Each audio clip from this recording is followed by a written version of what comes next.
laisse les orateurs, je crois, à côté de vous peut-être.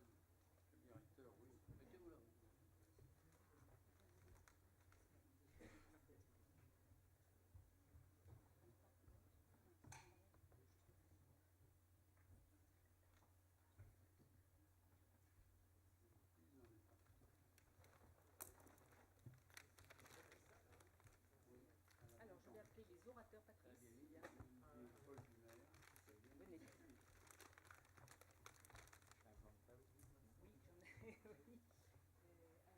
Alors, eh bien, écoutez, mettez-vous, voilà, et puis on va mettre. Oui, juste, oui. Non, voilà, très bien. Voilà. Absolument.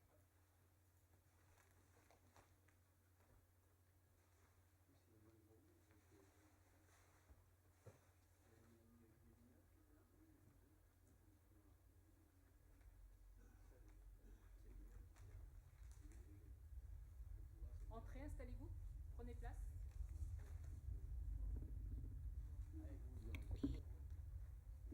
Un, deux.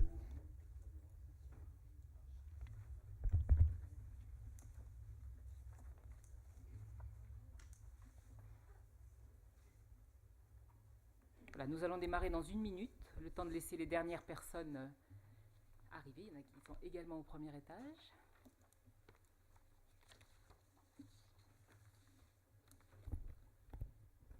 Vous êtes prêts,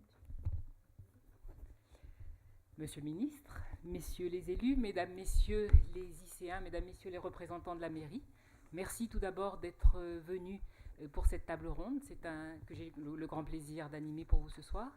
Je suis Marianne Tournaire et je suis directrice des relations avec les collectivités locales pour les Hauts-de-Seine, pour Orange, et je suis fort bien entourée ce soir pour cette table ronde sur l'intelligence artificielle.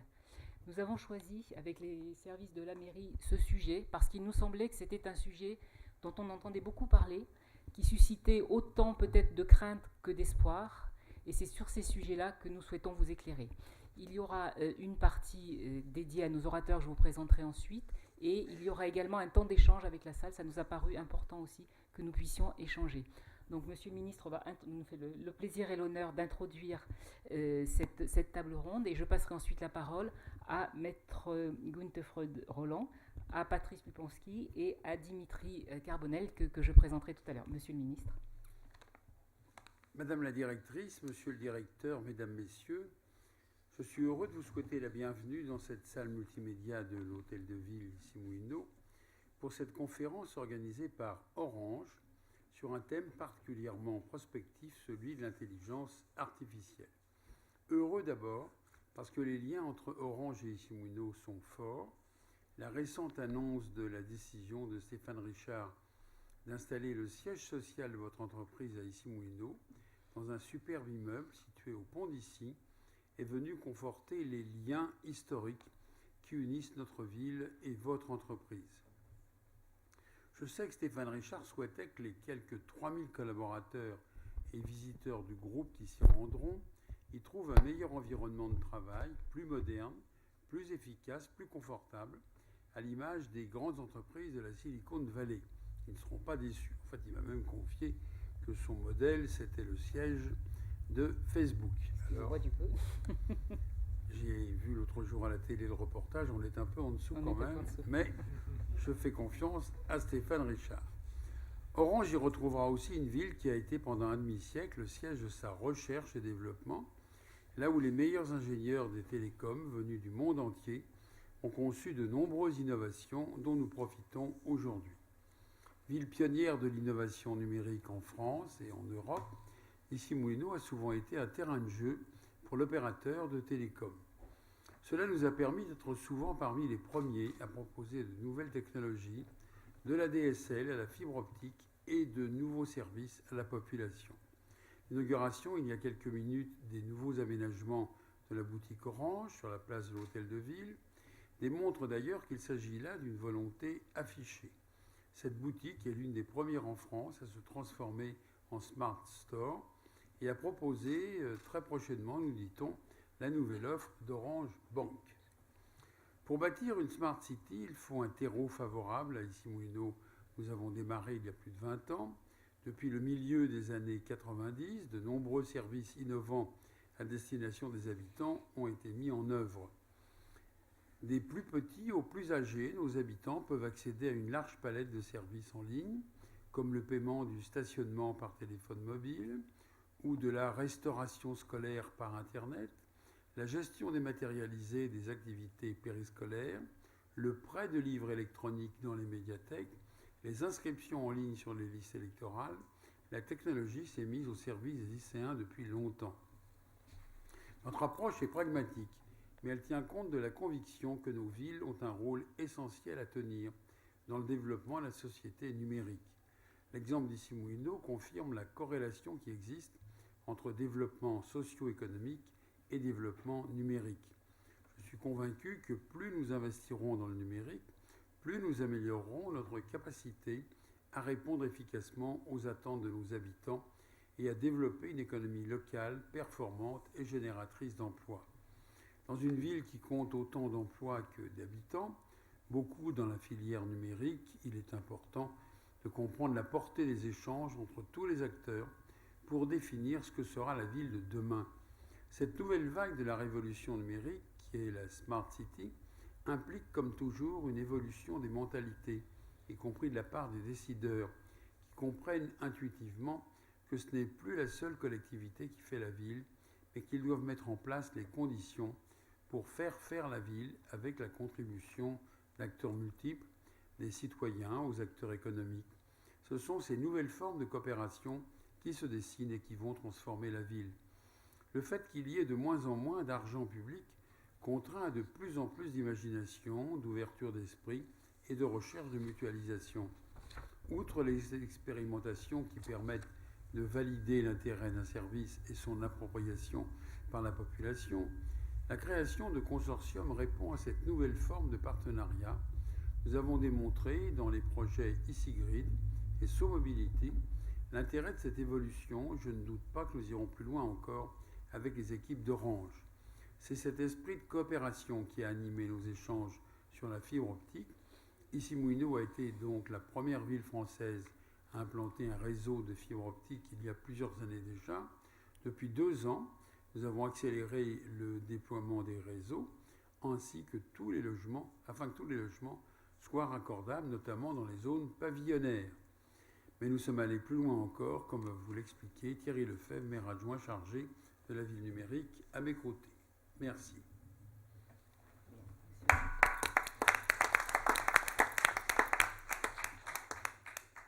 Alors, vous parliez, monsieur le maire, de l'exemplarité d'Issy-les-Moulineaux. Je passe la parole à Marc Blanchet. Oui, juste quelques mots. J'ai le plaisir, l'honneur de vous remettre ce trophée d'Issy-les-Moulineaux, leader du numérique et première ville dont les écoles sont fibrées par Orange. En vous remerciant une fois de plus pour votre impulsion pour le déploiement de la fibre, y compris dans les écoles. C'est une première au niveau national pour une ville de cette taille-là. Directeur, merci.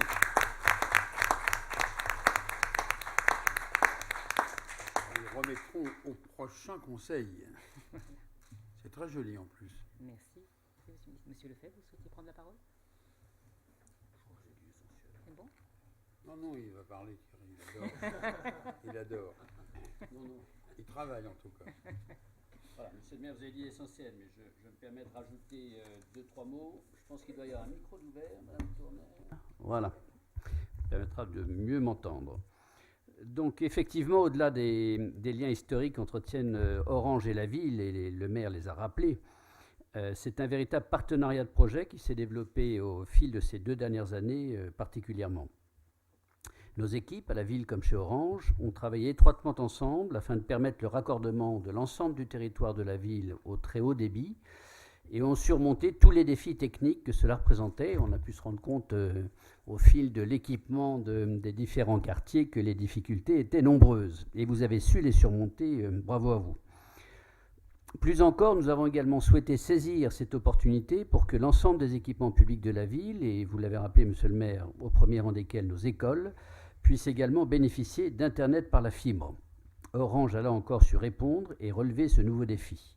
Je suis heureux de pouvoir annoncer aujourd'hui que l'ensemble de nos 24 groupes scolaires, soit 243 classes ou encore 6000 élèves, sont connectés.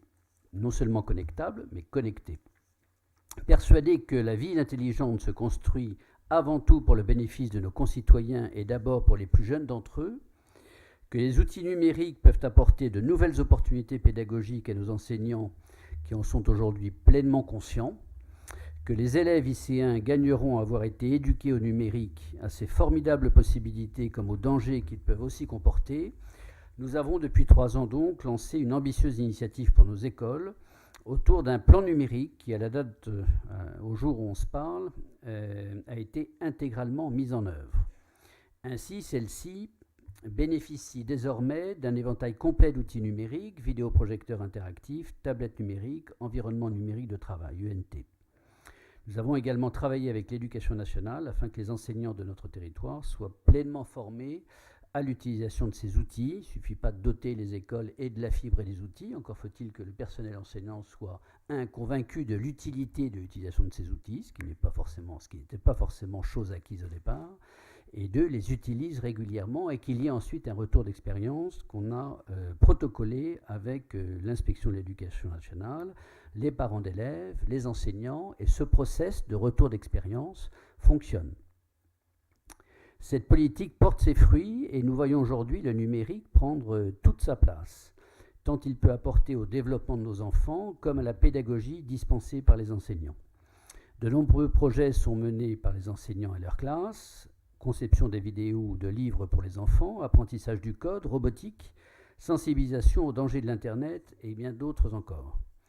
Jusqu'à aujourd'hui, seule l'imagination limitait les possibilités et la diversité des projets mis en œuvre, et aussi parfois, il faut le dire, le débit disponible, le sujet qui nous occupe aujourd'hui. Ce dernier point ne sera plus demain un problème, et je peux vous assurer, alors que les premières écoles bénéficient de la fibre depuis quasiment le printemps dernier maintenant, qu'il s'agit d'un formidable vecteur de développement des projets pédagogiques numériques qui enthousiasment nos enseignants, nos parents et les décideurs publics que nous sommes. La généralisation de l'accès au très haut débit sur tout notre territoire est une étape importante dans la construction de notre ville intelligente, en affranchissant nos entreprises, nos concitoyens et nos services publics des limitations de débit qu'ils pouvaient rencontrer. Je tiens à remercier ici tout particulièrement Madame Tournaire et toute son équipe pour sa disponibilité, pour sa mobilisation sur les objectifs qui étaient clairement fixés. Et grâce à cette mobilisation et à cette intelligence et à cette efficacité, nous avons accédé au succès collectif au service de nos lycéens. Et donc soyez-en ici vivement remerciés. Merci de votre attention.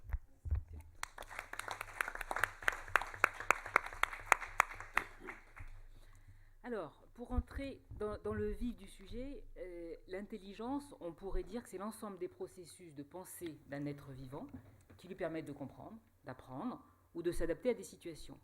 Et puis artificiel, en principe, c'est ce qui est produit par le travail de l'homme et non par le travail de la nature. Et puis, au milieu de tout ça, l'intelligence artificielle, on pourrait dire que c'est l'ensemble des théories et des techniques qui sont mises en œuvre pour fabriquer des machines qui sont capables de simuler l'intelligence humaine. Alors, je vais m'adresser à chacun de mes orateurs successivement et je vais leur demander ce qu'ils en pensent. On va commencer par Maître Günther Fred-Roland. J'ai un nom un peu compliqué.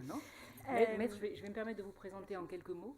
Vous êtes avocat depuis plus de 20 ans et vous êtes avocat associé au barreau de Paris, au bureau de Paris, puis aussi au barreau de Paris, DLA Piper. Donc vous êtes en charge du secteur des télécommunications et des médias et vous intervenez essentiellement dans le secteur des nouvelles technologies sur des sujets qui sont liés au développement des communications électroniques et à la transformation digitale. Donc, que pensez-vous de cette définition ? Merci. Alors, en réalité, cette définition d'intelligence artificielle, d'un point de vue juridique, elle n'existe absolument pas. On n'a pas encore défini la notion d'intelligence artificielle. Pourquoi n'a-t-on pas fait ? C'est parce que, pour le moment, je dirais, on réfléchit toujours à essayer de trouver des définitions qui ne bloquent pas l'évolution. Ce qui est important, en tout cas en droit français, c'est d'essayer de trouver des définitions qui soient suffisamment larges, je dirais des grands principes, de manière à ce que l'évolution extrêmement rapide des technologies ne bloque pas dans le futur. Donc pour le moment, il n'y a pas encore de définition d'intelligence artificielle dans aucun code, vous ne la trouverez pas, mais ça ne veut pas dire qu'on n'est pas en train de travailler dessus.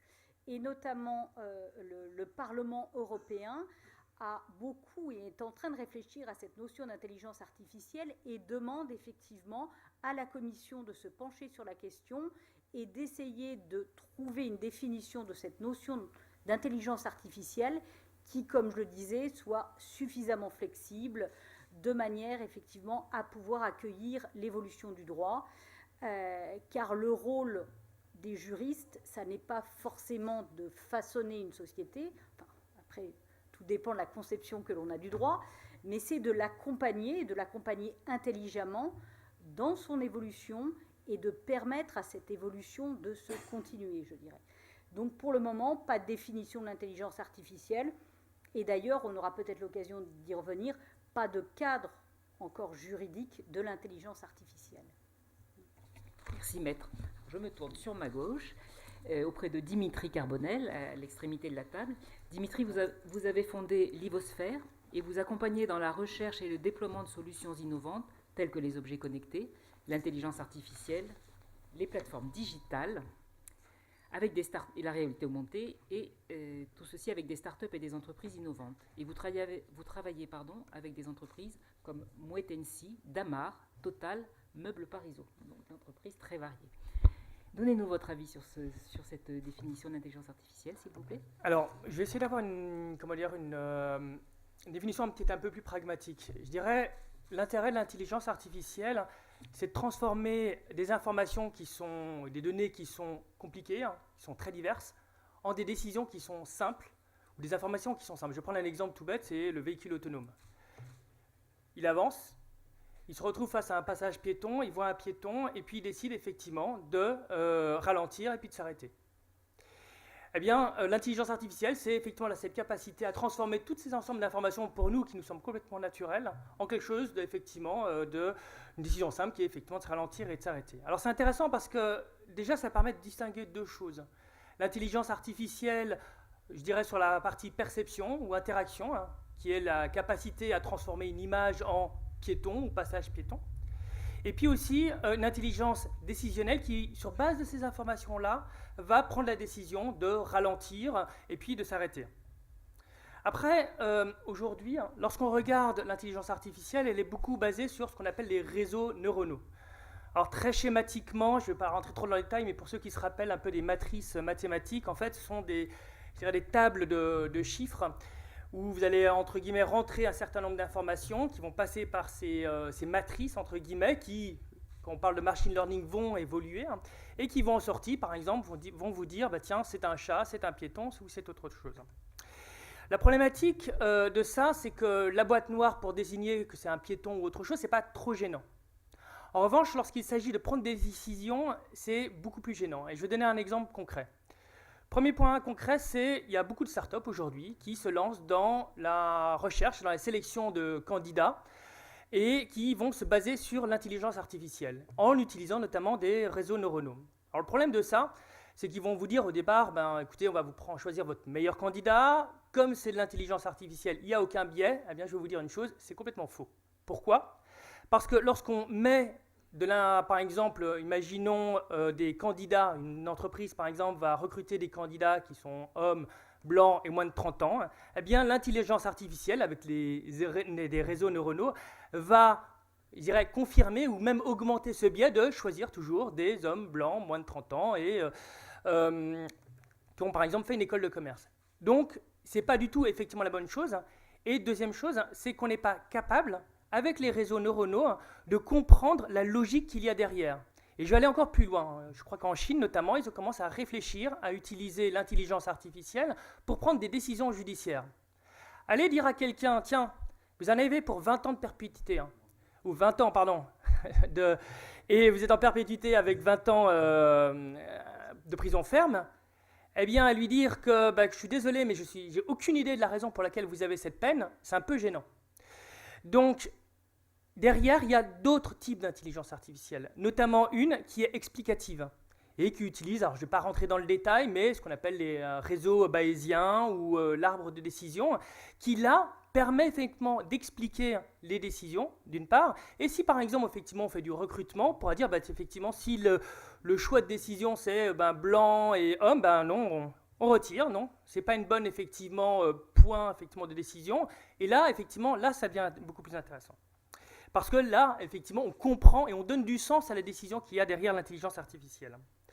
Il y a un dernier point que je voudrais aborder.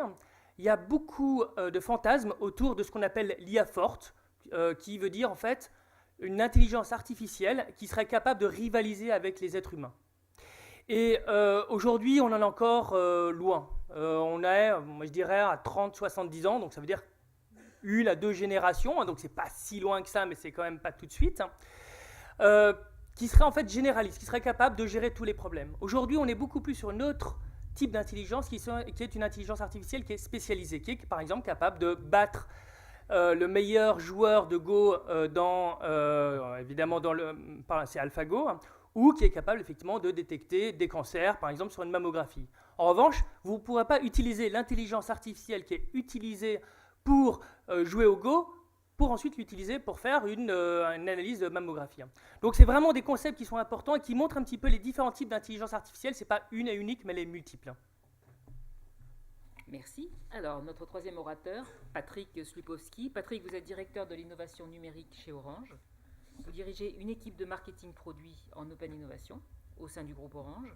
Et vous êtes en charge des nouveaux projets autour des API, on vous laissera le soin d'expliquer ce que c'est pour ceux qui ne savent pas, de l'Internet des objets, des applications mobiles, des operating systems mobiles, là c'est pareil, je vous laisserai le soin de le dire en français, de l'agrégation des données personnelles, du respect de la vie privée, ou des technologies émergentes telles que l'intelligence artificielle et la réalité virtuelle. Alors, votre avis sur cette définition, sur cette intelligence artificielle? Bonsoir. Après les définitions très intéressantes qui ont été données par Dimitri et par Florence, moi je tenterai une explication un petit peu historique, puisque je fais partie de ceux qui ont eu le privilège, il y a une vingtaine d'années, même un peu plus, quand j'étais étudiant, de déjà faire de l'intelligence artificielle pendant mes études. Et c'était un sujet qui intéressait pas grand monde à l'époque. Quelques équipes de recherche, mais on parlait déjà d'intelligence artificielle, de langage qui permettait d'aller faire des choses pas très évoluées, gagner au taquin, ce genre de choses. Et à l'époque, on avait une définition potache et personnelle de l'intelligence artificielle, puisque pour nous, c'était ce qui s'opposait de la façon la plus évidente à la stupidité naturelle. C'est ce qu'on disait. Et je ne sais pas si c'est resté vrai, mais en tout cas, c'était l'historique. Ce détour historique, je le fais pour vous dire que, comme souvent dans la technologie, en fait, on fonctionne par cycle, par itération, et au fur et à mesure, on améliore. Donc l'intelligence artificielle n'est pas quelque chose qui est né de la volonté de quelques acteurs américains, mais ça revient comme régulièrement, et on peut citer d'autres exemples, l'analyse du langage, la capacité à reconnaître des formes, etc. Ça revient par cycle, et puis au fur et à mesure, on est de plus en plus capable parce qu'il y a des technologies qui se développent. Et là, il y a un certain nombre de facteurs qui se sont développés de manière extrêmement importante, en particulier la capacité à analyser des données. Et à partir du moment où les données se sont démultipliées pour plusieurs raisons, l'émergence de l'Internet, du haut débit, l'existence et l'émergence des objets connectés, de ce fameux Internet des objets qui démultiplie les capteurs qui nous entourent et qui produisent aussi des données, les capacités donc à traiter, et même en temps réel, ces données, on a vu des progrès particulièrement importants.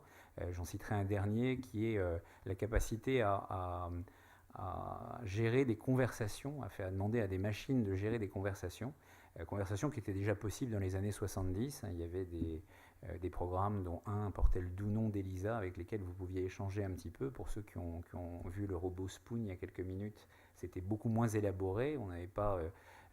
c'était des scripts assez rudimentaires, mais ça donnait l'illusion qu'on pouvait discuter avec la machine. Et donc tout ça, c'est venu permettre à ce qu'on appelle aujourd'hui l'intelligence artificielle de revenir sur le devant de la scène et d'être beaucoup plus performant, à faire quelque chose que je présenterai de la manière suivante: transformer des données qui sont présentes en nombre et dont le nombre ne fait qu'augmenter selon une loi qui dit que le volume des données disponibles dans le monde double tous les 14 mois. Donc à chaque fois qu'on se retourne 14 mois en arrière, on a 2 fois moins de données que pour les 14 mois qui se sont écoulés. De transformer donc ces données en informations, et pour une bonne part de savoir transformer ces informations en connaissances, éventuellement en décisions, Ce pari peut permettre de créer un certain nombre de choses dans quelques domaines. La capacité, par exemple, à piloter une maison, sa voiture, à interagir, à commander à la voix, ce qu'on commence à voir sur un certain nombre d'outils qu'on appelle des assistants, de rentrer dans d'autres formes d'échange avec la machine pour guider éventuellement un client dans un parcours. Et comme le disait Dimitri, on est sur un certain nombre d'éléments qui sont aujourd'hui relativement unitaires et verticales, puisqu'il n'y a pas aujourd'hui d'intelligence globale qui pourrait en tout cas rivaliser immédiatement avec les intelligences humaines. Mais dans la mesure où, c'était Bill Gates qui disait ça, dans son infinie sagesse, on a toujours tendance à surestimer les changements à 3 ans et à sous-estimer les changements à 10 ans. Quand Dimitri parle de 30 à 70 ans, moi je serais éminemment plus positif et court-termiste en disant que j'aurais déjà du mal à imaginer ce qui va se passer à l'échéance de 10 ans en matière d'intelligence artificielle. D'où le fait qu'on y reviendra peut-être tout à l'heure, on peut à la fois s'enthousiasmer et s'inquiéter. Merci Patrice. Moi j'avais une autre question à vous poser. J'aurais aimé savoir comment les GAFA, vous savez, les Google, Amazon, Facebook et autres, comment ces gens-là, qui quand même sont très puissants et disposent d'un nombre de données ahurissant, comment se positionnent-ils entre intelligence artificielle et éthique? Maître. Alors, vous abordez la question des données, justement, de ces données personnelles dont disposent énormément les GAFA, puisque vous laissez énormément de vos données lorsque vous allez sur Facebook, lorsque vous achetez des produits sur Amazon. Et toutes ces entreprises, bien évidemment, ces données, je dirais, elles les utilisent. Elles les utilisent pour les analyser, pour comprendre quels sont vos comportements, pour imaginer ce qu'elles vont pouvoir vous vendre demain. Et tout cela, effectivement, je dirais, n'est pas sans conséquence sur l'évolution de la société et puis aussi sur ce que vous pouvez, je dirais, imaginer. Et il est important aujourd'hui d'encadrer l'utilisation de ces données. Et il y a une loi qui s'appelle la loi informatique et liberté qui existe depuis de nombreuses années, puisque elle date de 1978. Elle a encadré les données personnelles et la protection des données personnelles pendant de nombreuses années. Mais cette loi ne prévoyait pas de sanctions. Donc c'était effectivement, même si on ne respectait pas, par exemple, quand vous recevez des informations commerciales ou lorsque on vous contacte par téléphone pour vous vendre des produits, normalement, si on le fait, c'est parce que vous avez donné votre consentement à un moment. Bien souvent, ça n'est pas le cas. Et pendant très longtemps, il n'y avait absolument aucune sanction. Aujourd'hui, il y a un règlement européen qui a été adopté en 2016, qui va entrer en vigueur en 2018, le 25 mai 2018, et qui va réellement protéger, je dirais, les citoyens.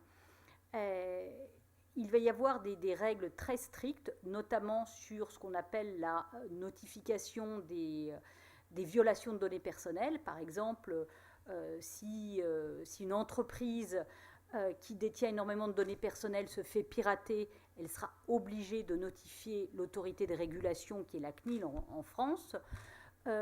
Par ailleurs, justement, les GAFA qui, pendant très longtemps, n'étaient pas soumis à ce type d'obligations, vont eux aussi être soumis à ces obligations concernant la protection des données personnelles et aussi ce qu'on appelle, il y a une autre directive qui s'appelle la directive e-privacy et qui va imposer à ces GAFA d'utiliser les données et notamment par exemple le contenu des messages ou ce qu'on appelle les métadatas, c'est-à-dire la durée pendant laquelle vous allez être connecté, l'endroit d'où vous êtes connecté. Tout cela ne pourrait être utilisé qu'avec le consentement effectivement des utilisateurs. Et ce qu'il faut savoir, c'est que maintenant les sanctions vont être extrêmement élevées, puisqu'elles pourront aller jusqu'à 20 millions d'euros et 4% du chiffre d'affaires d'une entreprise globale. Donc imaginez par exemple 4% du chiffre d'affaires de Google ou de Facebook. Donc les mesures qui sont prises en place sont réellement dissuasives. Aujourd'hui, la Commission européenne et maintenant, évidemment, les États qui transposent ces dispositions en fait, dans les droits nationaux sont extrêmement vigilants sur l'utilisation des données personnelles, tout en permettant bien évidemment l'innovation, parce que c'est toujours l'écueil dont on parlait. Il faut en même temps protéger les gens, mais il faut aussi permettre l'innovation, l'évolution, l'Internet des objets par exemple.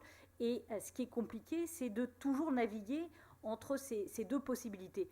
Protéger les citoyens, permettre l'innovation, l'Internet des objets par exemple, ou l'intelligence artificielle, c'est fondamental pour l'évolution de nos sociétés, ça va apporter quand même de nombreux bienfaits.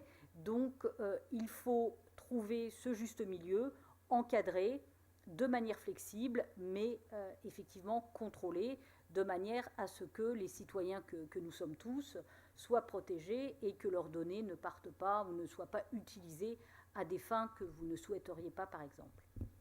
Merci, maître. Patrice, votre avis? Alors moi, je voudrais déjà, en repartant aussi de ce que vient d'exprimer Florence, je voudrais dire qu'on a un cas d'école extrêmement intéressant avec la mise en place de ce règlement européen sur la protection des données, qu'on appelle tous la GDPR en prenant son acronyme anglo-saxon, mais parce qu'on a quelque chose qui a été construit par les autorités européennes, par la collaboration des différentes CNIL, entre guillemets, européennes. Et on a non seulement quelque chose qui est harmonisé, un cadre qui est protecteur et qui définit bien les règles du jeu, et on a surtout un cadre qui va s'imposer de la même manière dans tous les États de l'Union européenne, mais qui, par la qualité de sa rédaction et la manière dont il se positionne, par son extraterritorialité, va s'imposer probablement au monde entier. Et j'étais la semaine dernière encore à San Francisco. Le sujet a été totalement adopté par la totalité des acteurs mondiaux qui ont des clients en Europe et en France. Et donc c'est un cas assez rare que l'on puisse, par de la standardisation, de la collaboration européenne, imposer nos principes de protection et notre manière, notre bonne gouvernance, notre bonne gestion des données personnelles au monde entier. Il n'y a guère que quelques acteurs qui sont très locaux en dehors de l'Union européenne qui passeront à côté. Donc ça, c'est plutôt un motif de satisfaction parce que ça définit un cadre avec lequel nous allons tous pouvoir travailler. Le deuxième point, et c'est une petite pique à l'attention de nous tous, c'est que moi ce que j'observe, c'est que tous les acteurs ne sont pas aussi bien préparés. Les grandes entreprises, Orange en particulier, on a pris le sujet très très tôt. Et pourquoi on l'a pris très très tôt? Parce qu'il y a une bonne moitié des demandes et des contraintes, entre guillemets, issues de cette GDPR que nous avions déjà de par nos obligations d'opérateurs. Nous avons déjà la nécessité d'aller protéger les données de nos utilisateurs, de nos clients, d'aller révéler tout problème que nous pourrions avoir dans le traitement. Et donc tout ça, c'était des choses avec lesquelles on était familiers. Ça ne veut pas dire que ça ne nous a pas demandé des efforts. Il y a un certain nombre d'efforts qui ont été faits et c'est un sujet de longue haleine. Mais les grandes entreprises, comme nous, sont plutôt bien préparées.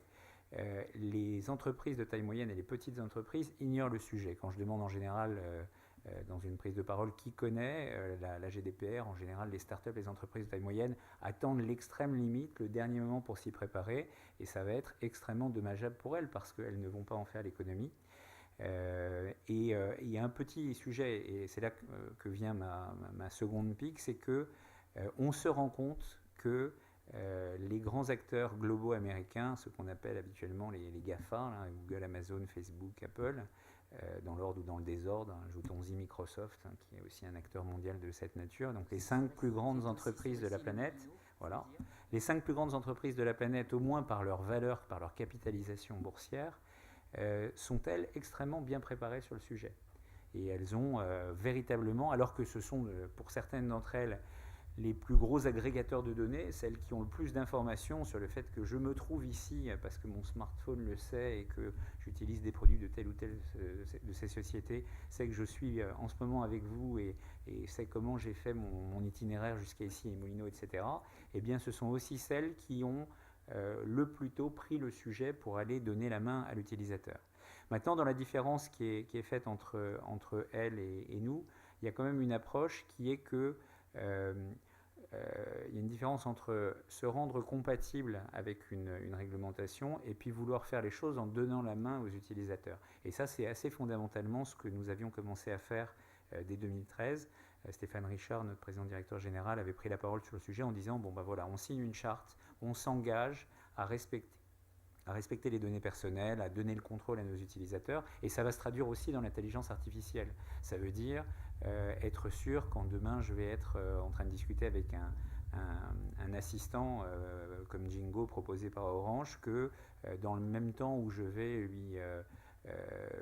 l'intégrer dans mon domicile, développer une relation avec cet assistant, il ne va pas être là en train de m'espionner ou de m'écouter à mon insu, tout en me disant, mais par ailleurs, si vos données personnelles sont disponibles. Non, non, c'est véritablement que ça résulte d'une démarche volontaire de ma part et d'une compréhension du fait que je peux avoir confiance, parce que c'est le maître mot de notre discussion, je peux avoir confiance dans cet assistant parce qu'il est au service de ma volonté et pas au service d'intérêts économiques qui pourraient les dépasser. Merci. Dimitri ?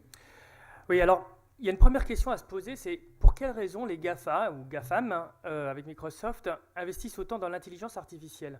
En fait, la première raison, alors au-delà de faire du bien à l'humanité, il y a aussi une raison business, qui est la suivante, c'est de proposer en fait des produits et des services qui sont personnalisés. C'est-à-dire qu'en fait, on a tellement d'informations sur vous qu'on est capable de proposer le bon produit au bon moment et au bon prix. Typiquement, le matin, effectivement, je me fais un petit jus d'orange, je presse mes oranges manuellement. Si Amazon savait effectivement que j'achetais des oranges, je suis certain qu'il me proposerait, juste après avoir effectivement pressé une ou deux oranges, juste le bon petit presse-agrumes électrique. Et sans doute, effectivement, j'accepterais ça. Et effectivement, c'est grâce à l'intelligence artificielle que ça permettrait de le faire. Alors, c'est vrai que l'intelligence artificielle est justement facilite l'achat et donc évidemment c'est une part de revenus en plus pour eux. L'autre chose, c'est que en particulier lorsqu'on utilise les réseaux neuronaux dont j'ai parlé tout à l'heure, il faut énormément de données. Donc il faut être nourri par beaucoup de données de consommateurs notamment. Et les consommateurs sont prêts à transmettre ces données à une condition, c'est qu'ils ont un service, c'est qu'ils aient un service derrière. Et c'est là aussi la raison pour laquelle il y a tant de services, que ce soit sur le plan vocal ou d'autres, qui sont gratuits, parce que c'est la seule manière pour les GAFAM de récupérer autant de données de la part des consommateurs. Néanmoins, il y a une limite. La limite, en fait, c'est que petit à petit, il y a aussi pas mal de personnes, et notamment la réglementation européenne avec le GDPR, pousse dans ce sens-là, c'est le fait que les particuliers se disent attendez, vous avez tellement d'informations sur moi que vous allez tout savoir sur moi, vous allez contrôler ma vie, et il y a un risque, effectivement, qu'il y a un rejet de ce type d'intelligence artificielle. Parce qu'on va peut-être trop loin. Alors, je ne dirais pas qu'on va aller jusqu'à de l'obscurantisme, mais néanmoins, il y a sans doute une part de la population qui va être de plus en plus sensible à ça, et elle l'est déjà, en fait. Et donc, en termes d'éthique, ça s'incite aussi les GAFAM à être extrêmement attentifs à ça, parce que le risque, sinon, c'est qu'il n'y ait plus personne, ou très peu de personnes, qui acceptent de transmettre ces données, et derrière, évidemment, de plus les alimenter, et avec toutes les répercussions que ça a.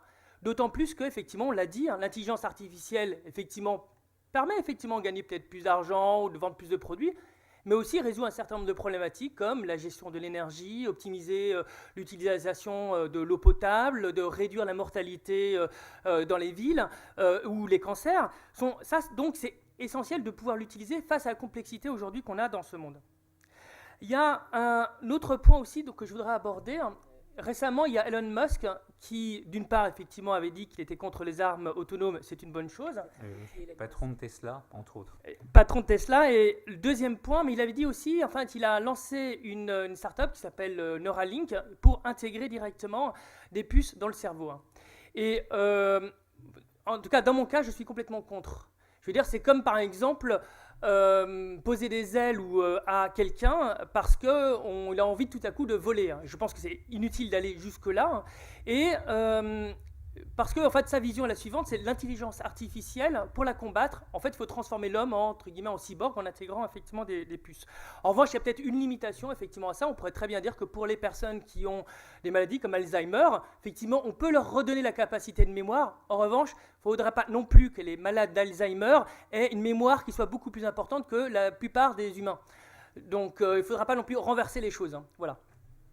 Là, on arrive sur le thème de l'homme augmenté, quand on s'est rendu compte que via des prothèses, on pouvait presque faire en sorte que certains sportifs courent plus vite, certains sportifs handicapés courent plus vite que des sportifs valides. La question s'est posée de savoir si ces aides devenaient illégales. Mais la puce dans le cerveau, je ne sais pas si j'irais. En fait, la vraie question, c'est quelle est l'anesthésie qu'on aura pour... Merci. Alors, troisième question. Moi, quand j'évoque l'intelligence artificielle, je ne peux pas m'empêcher de penser à la science-fiction, à la recherche de domination de la machine par l'homme, à la perte de contrôle de la machine par l'homme. Je ne vous cache pas que ça me terrorise un peu, mais j'aimerais bien avoir l'avis de nos experts sur ce sujet. Patrice. La réalité est souvent plus effrayante que la fiction.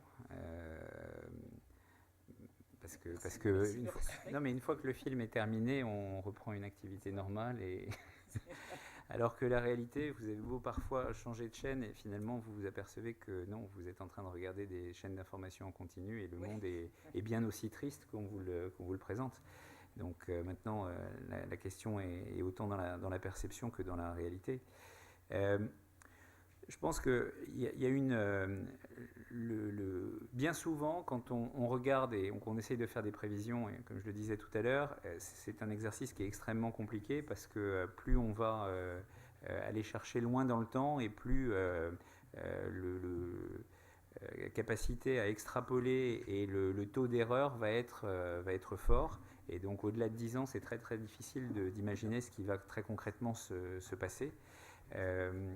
Donc il y a eu en tout cas, et sous l'initiative entre autres d'Elon Musk, qui est pourtant qu'on ne peut pas supposer et qu'on ne peut pas taxer de conservatisme, c'est quand même l'homme qui réinvente l'industrie du déplacement, la voiture par l'intermédiaire de Tesla, la capacité à se déplacer dans des trains propulsés par de l'air comprimé qui fonceront à 1000 km/h. Enfin, c'est quand même fondamentalement un homme d'avenir. Il a averti, il n'y a pas très très longtemps, sur les risques potentiels d'intelligence qui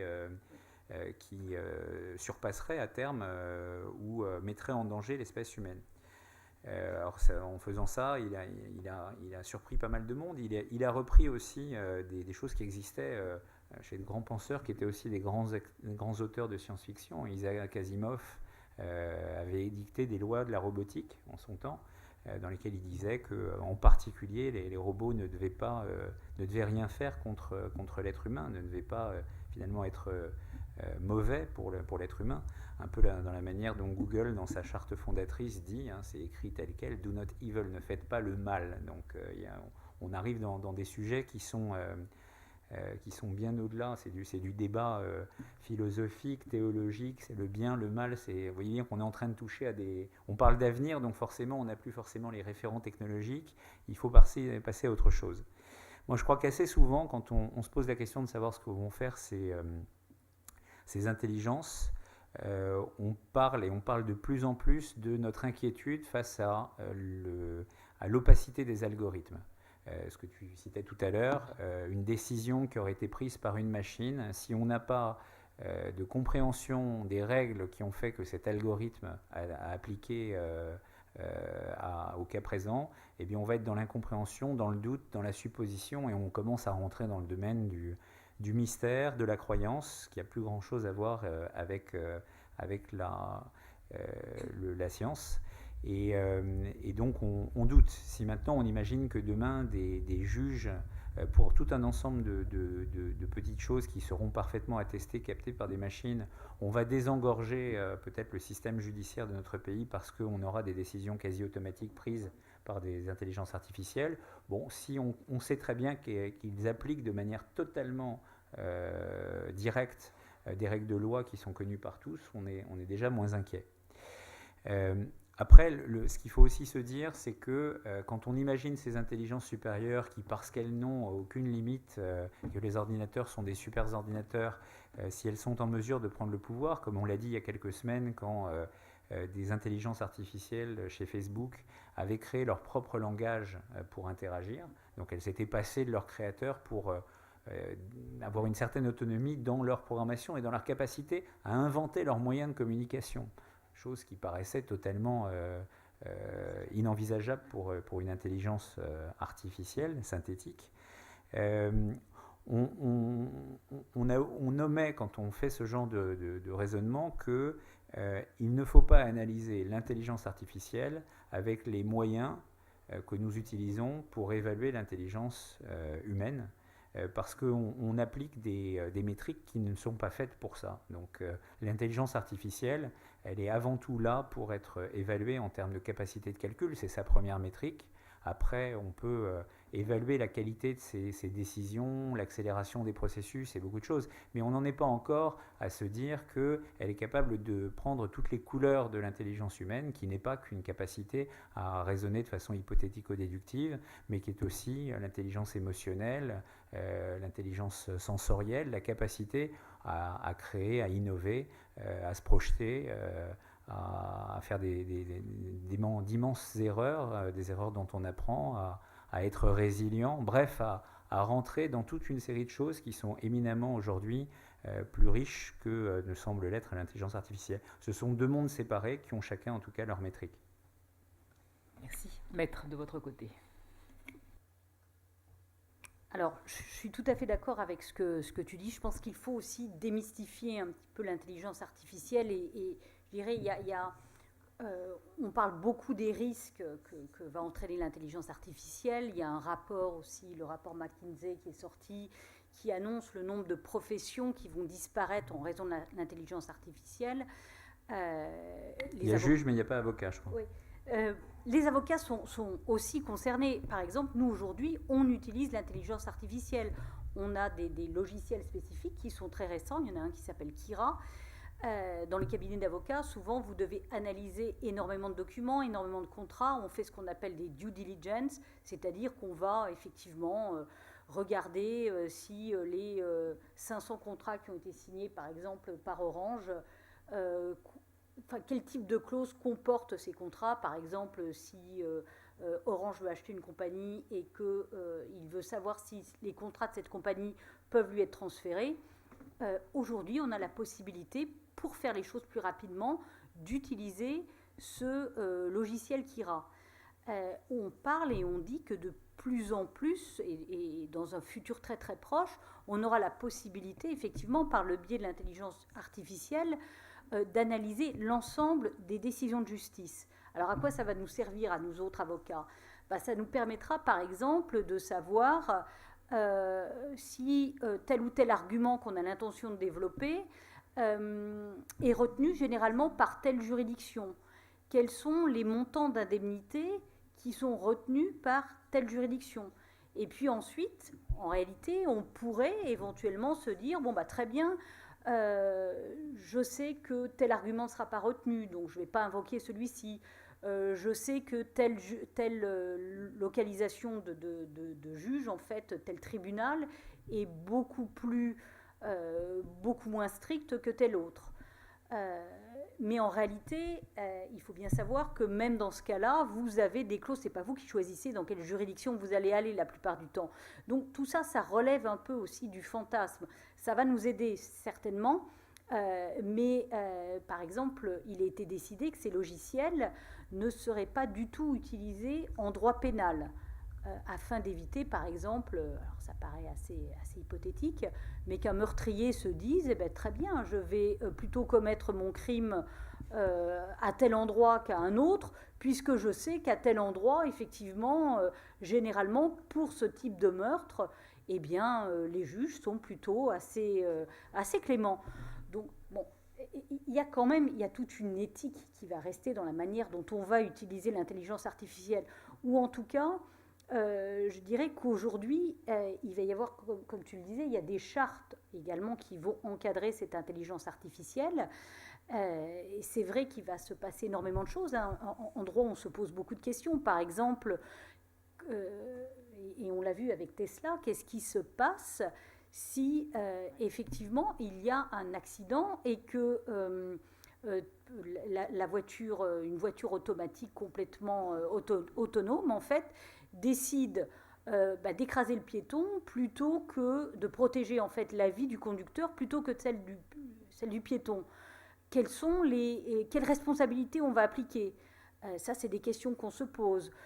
On se pose aussi la question de savoir s'il y a des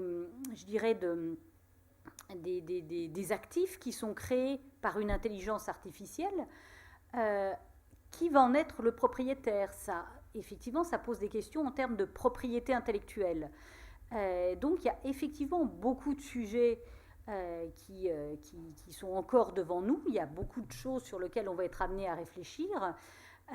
Mais bien évidemment, ce qui doit, conduire la réflexion, ça va toujours être de conserver des règles éthiques et de permettre effectivement que tout ceci se fasse dans le cadre de la dignité humaine.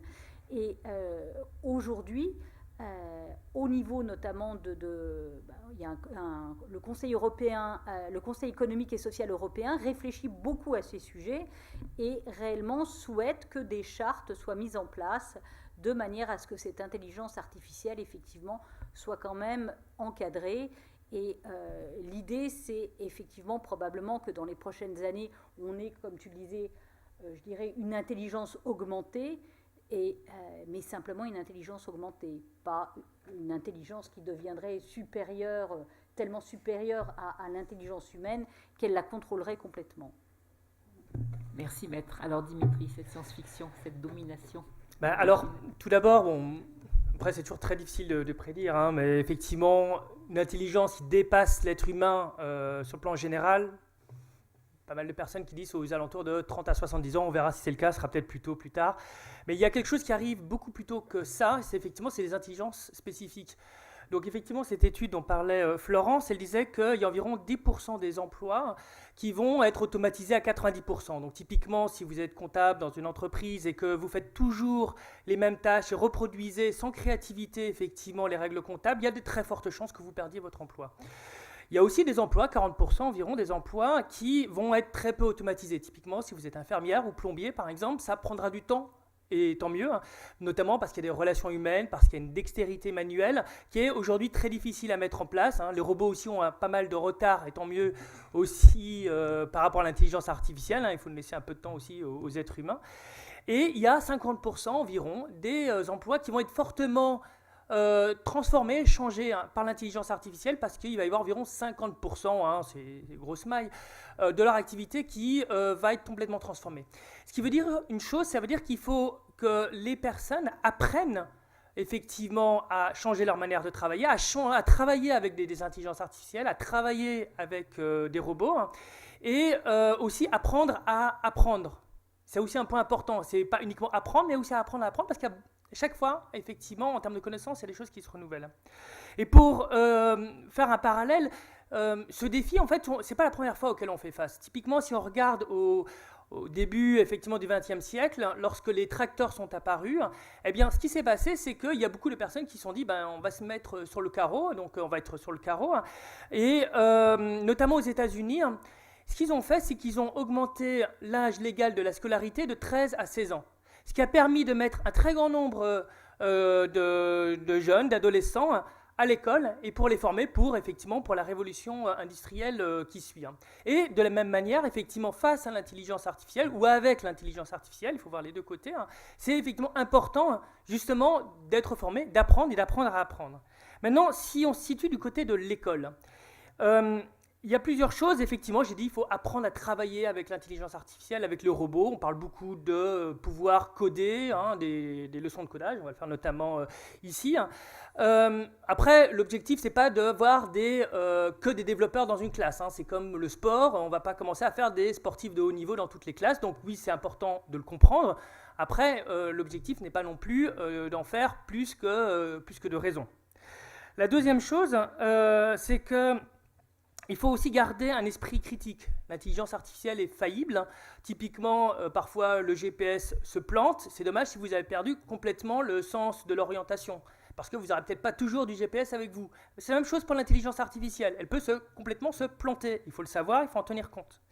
Et enfin, il y a un dernier point, c'est cultiver ce qui nous distingue par rapport à l'intelligence artificielle, ce qui fera qu'on sera toujours différent. Alors, il y a l'humain, la relation humaine, il y a la créativité, il y a l'esprit critique. Hein. Et en ce qui concerne la créativité, il y a une chose, une proposition, qui est extrêmement simple, qui pourrait être appliquée dès aujourd'hui, ici, et qui consisterait justement à augmenter cette créativité. En fait, elle est simple, elle est à donner un bonus de 1 point à chaque élève qui aura eu, lors d'un examen, une démarche audacieuse, créative, inventive. Alors ça semble peu comme ça donner 1 point, sauf que ça permet aux enfants tout à coup de se dire tiens, au lieu de répéter exactement ce que j'ai fait, alors c'est vrai que c'est important, mais je vais aussi essayer d'aller au-delà. Je vais apprendre aussi à découvrir, à être curieux, à être inventif, à changer ma manière de travailler, à apprendre, parce que ça me sera utile pour le futur. Donc ça, c'est une première chose. La deuxième chose aussi qui est essentielle, c'est de se dire que l'être humain, il sera toujours supérieur, il pourra toujours être supérieur à la machine. Parce qu'il pourra avoir 21 sur 20 au lieu d'avoir 20 sur 20, ce que la machine n'arrivera jamais à faire, parce qu'elle sera toujours effectivement dans un certain nombre de bornes. Et si je voulais paraphraser une célèbre parole d'un astronaute, je dirais la chose suivante. C'est un petit point pour les enfants aujourd'hui, et c'est un grand point pour l'humanité demain. Je vous remercie. Merci beaucoup. Si je compte bien, en fait, et sans vouloir troubler ton lyrisme, ça veut dire que les êtres humains, en rendant une copie blanche, n'auraient plus 0, on aurait 1 parce que c'est de l'audace. Non, pas du tout. J'y ai pensé à ça. Mais le problème, c'est que ça, c'est du copiage. Donc, il n'y a aucune audace, il n'y a aucune inventivité. En revanche, il y a 30 ans ou 40 ans, le premier qui avait fait ça, oui, il aurait eu 1 sur 20. Il n'aurait pas eu 10 sur 20, il aurait eu 1 sur 20. Après, ça n'empêche pas effectivement les élèves d'essayer d'avoir au-delà, d'avoir 1 sur 20. Merci. Eh bien, écoutez, je vous propose maintenant de passer la parole à la salle et donc de profiter de nos experts qui sont là aujourd'hui pour leur poser leurs questions. Donc, il vous suffit d'appuyer sur le petit bouton qui est juste devant le micro. Qui se lance ? Bonjour. Ah, pardon. Allez-y. Vous m'entendez ? On a parlé beaucoup de légiférer là, face aux GAFA. Est-ce que l'enjeu, c'est pas plutôt de se dire comment créer un GAFA ou plusieurs GAFA en Europe ? Alors, je ne sais pas si c'est vraiment une question, mais c'est une question que moi je me pose en tout cas. Est-ce que c'est pas au gouvernement, à l'Europe justement, de faire en sorte que demain on puisse avoir nos propres GAFA et arrêter d'avoir peur des GAFA américains ? C'est une très bonne question et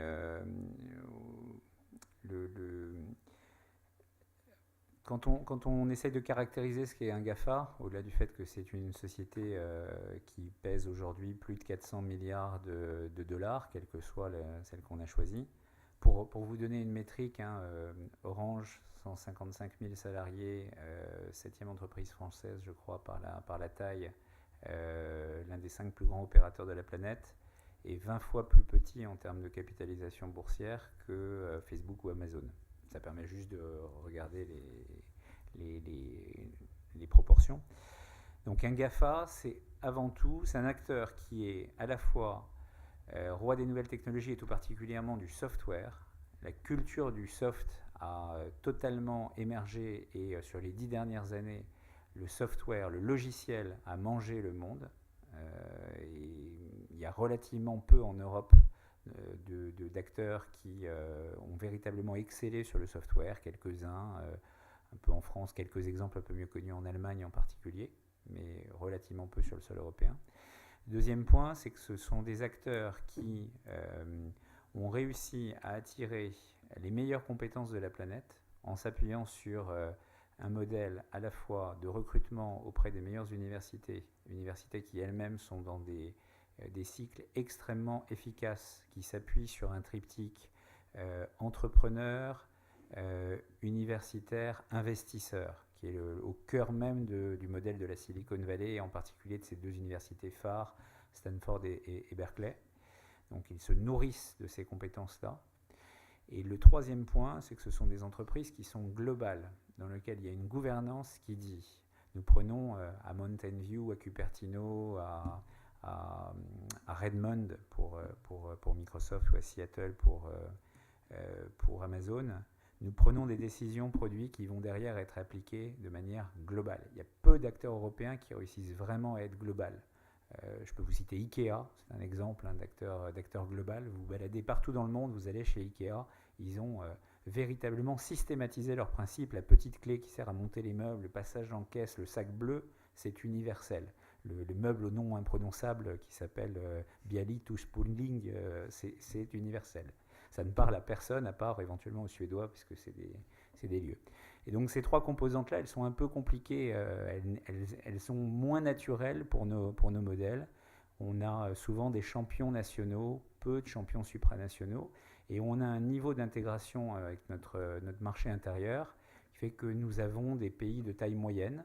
La France est un marché de 66 millions d'habitants, l'Allemagne 80, un peu plus, pardon.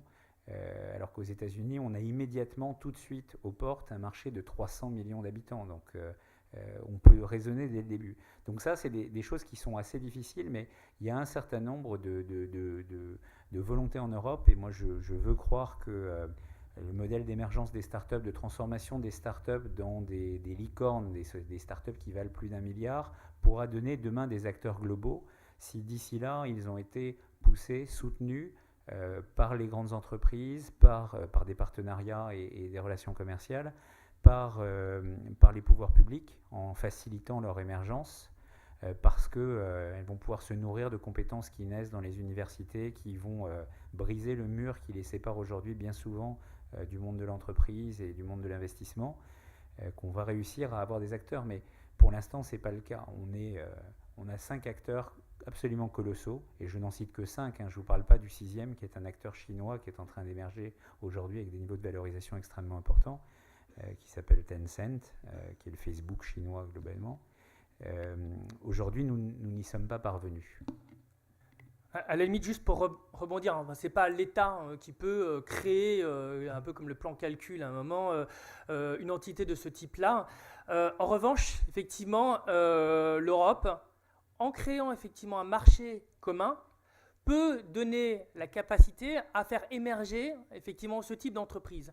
Et notamment, il y a des entreprises qui ne sont pas encore nécessairement très connues, mais qui le sont de plus en plus, comme Criteo. Il y a Teads qui a été racheté récemment, qui ont un vrai impact sur le plan mondial, qui n'ont pas évidemment le même, parce qu'ils travaillent pour des entreprises en B2B. Et je pense qu'aujourd'hui, il y avait toute une phase effectivement de start-up. On est en train de passer à ce qu'on appelle des scale-up, et même des grosses, je dirais, PME, grands groupes du digital. Et ça donne effectivement de l'espoir pour la suite. Est-ce qu'ils arriveront à se battre contre les GAFAM? Peut-être pas tout de suite, mais je ne sais pas. D'ici 10 ans, ce n'est pas impossible qu'il y ait un certain nombre d'entreprises européennes qui parviennent effectivement à tenir la dragée à ces entreprises-là. Okay. Mais est-ce que leur objectif, c'est pas de se faire racheter par ces GAFAM plutôt que d'essayer de devenir eux-mêmes? Je pense que c'est en train de changer. C'est-à-dire qu'au début, oui, pour la plupart, oui. Teads s'est fait racheter. Criteo n'a pas été racheté.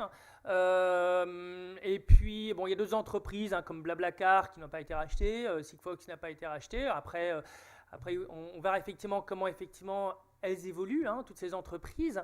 Certaines oui, certaines non. Mais je pense que de plus en plus, il y a l'ambition même pour des entreprises et des groupes européennes de dire, non. Nous, effectivement, on va aller jusqu'au bout, on fera comme les Facebook, on aura la même ambition parce que autant auparavant ça semblait irréalisable, c'est l'est de moins en moins.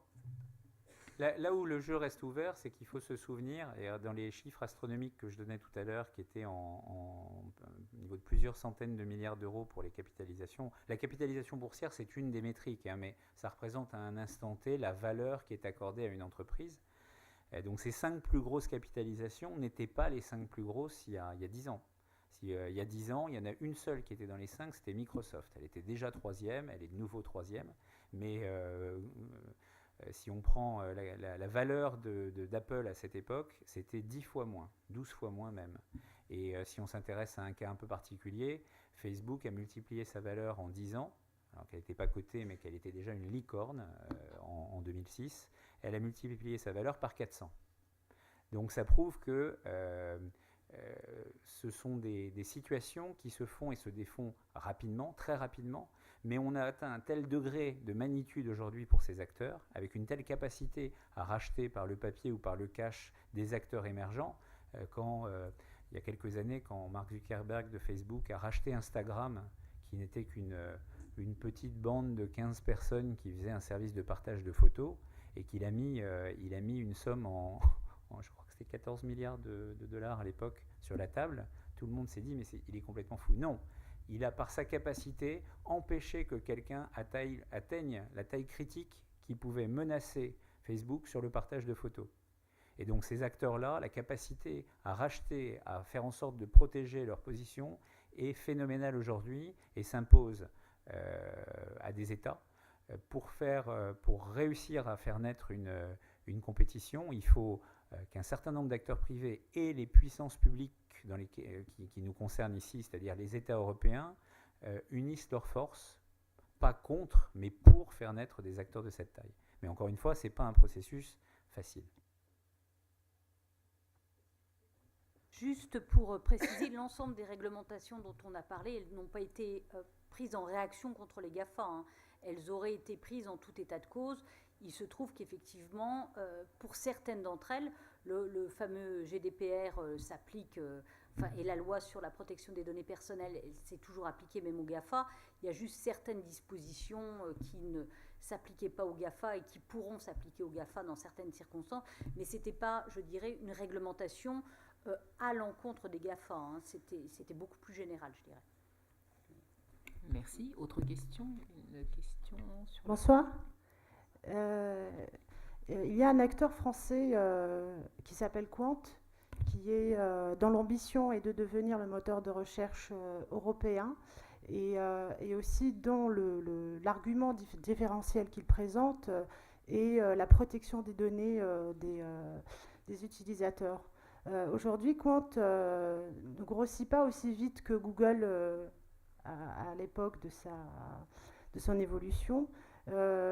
Selon vous, qu'est-ce qui l'empêche de grandir vite et atteindre une taille aussi forte et aussi grande que celle de Google, par exemple? Est-ce que c'est l'environnement juridique européen? Est-ce que...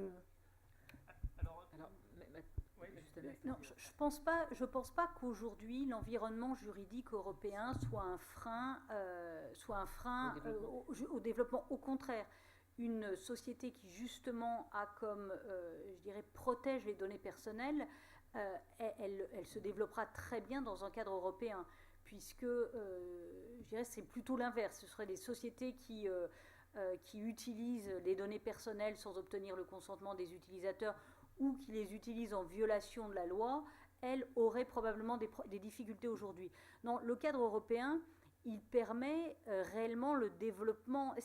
On n'a pas, je dirais, de règles juridiques qui empêchent spécifiquement le développement de ces sociétés. Après, effectivement, il y a des problématiques qui sont plus globales, mais je ne pense pas qu'on puisse considérer que c'est la réglementation européenne transposée dans les règles nationales qui soit un frein au développement de ces sociétés.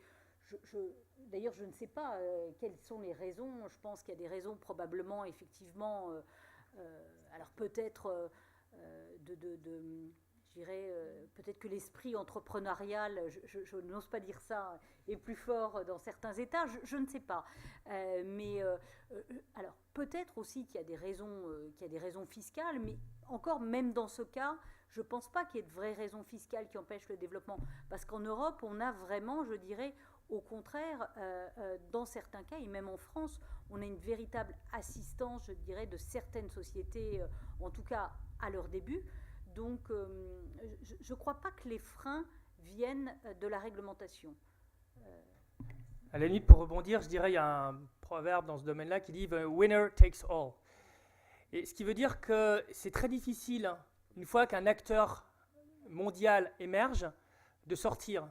Qu'il y ait d'autres qui sortent. Donc typiquement, si Quant veut commencer à se battre en ayant un moteur de recherche dont la seule différenciation, c'est la protection des données, sauf si c'est quelque chose qui est crucial et indispensable pour la très grande majorité des gens, ce qui n'est, je ne pense pas le cas, parce que la plupart des gens acceptent de transmettre ces données, eh bien, ça ne suffira pas pour que Quant devienne une entreprise qui fasse la taille de Google. En revanche, s'ils ont une stratégie qui est différente, comme d'ailleurs, c'est intéressant, hein, Facebook existe malgré Google, ou il y a Amazon aussi, parce qu'ils sont sur des différenciations qui sont, qui n'ont rien à voir, ils sont sur des secteurs qui sont différents. Donc si Quant veut évoluer, à ce moment-là, la meilleure des façons, c'est de trouver peut-être sur l'intelligence artificielle ou sur autre chose, d'avoir une vraie différence par rapport aux autres acteurs. Et à ce moment-là, effectivement, ils pourront poursuivre avec le soutien. Alors effectivement, maintenant, il y a tous les moyens pour d'avoir des investisseurs, que ce soit en Europe ou aux États-Unis, pour se développer. Mais la différenciation aujourd'hui sur la protection des données, je ne pense pas ne soit suffisante pour faire effectivement, pour contrecarrer un acteur qui est déjà en place. Pour faire un petit peu de théorie marketing, en complément de ce qui a été dit, je fais souvent faire à mon équipe un jeu qui est d'essayer de définir l'activité d'une société ou le bénéfice d'un produit en 3 mots, parfois en une phrase quand on a un petit peu de temps. Et vous pouvez faire le jeu avec chacun, hein. Google, moteur de recherche, assez simple. Facebook, raconter sa vie. Vous pouvez démultiplier à l'envi et vous verrez que très souvent, quand on arrive à exprimer ça en 3 mots, c'est facile. C'est la communication, les ventes et la conviction, quand en plus c'est des produits qui en apparence sont gratuits, est extrêmement facile. Quand vous voulez expliquer le bénéfice de Quant par rapport à Google, je vous mets au défi de le faire en 3 mots. Donc ça veut dire que vous allez devoir prendre quelques phrases pour l'expliquer et que toutes les bonnes raisons que vous allez avoir, parce que c'est une très bonne initiative Quant, ce sont des bénéfices secondaires qui vont apparaître non pas par impulsion, mais par réflexion. Donc ça, c'est la première difficulté qui m'apparaît.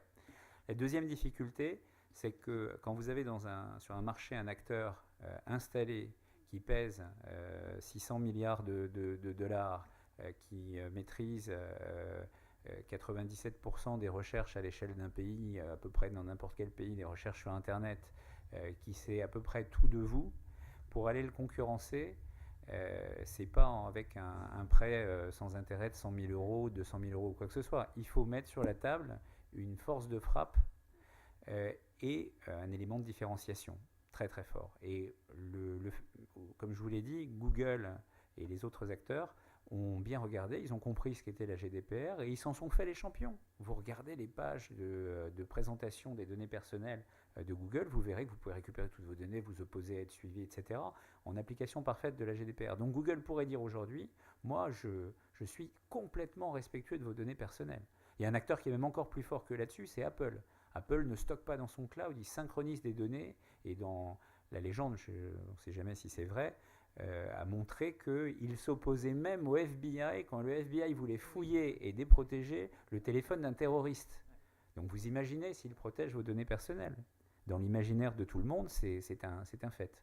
Et aujourd'hui, donc pour revenir sur le thème de l'investissement, je ne connais pas de fonds en Europe et de groupes de fonds et d'investisseurs qui seraient capables d'aller mettre sur la table 500 millions, 1 milliard pour aller inventer le moteur de recherche de demain, qui ne serait pas uniquement basé sur les données personnelles, mais sur le fait d'aller comprendre comment est-ce qu'on va créer une rupture par rapport à cette notion de recherche. Rupture qui est probablement du côté de l'intelligence artificielle, puisque en gros, le moteur de recherche Google, c'est la simplification extrême de l'interface. Vous avez un champ de recherche, un bouton, et l'interface de demain, celle de l'intelligence artificielle, c'est une interface qui n'a pas de bouton parce qu'elle sait déjà, avant que vous ayez posé la question, elle sait déjà ce dont vous avez besoin, ce que vous allez vouloir rechercher, pour faire ce moteur qui, lui, serait disruptif, parce que ça serait votre meilleur camarade, il va falloir quelques centaines de millions et probablement quelques milliards d'euros.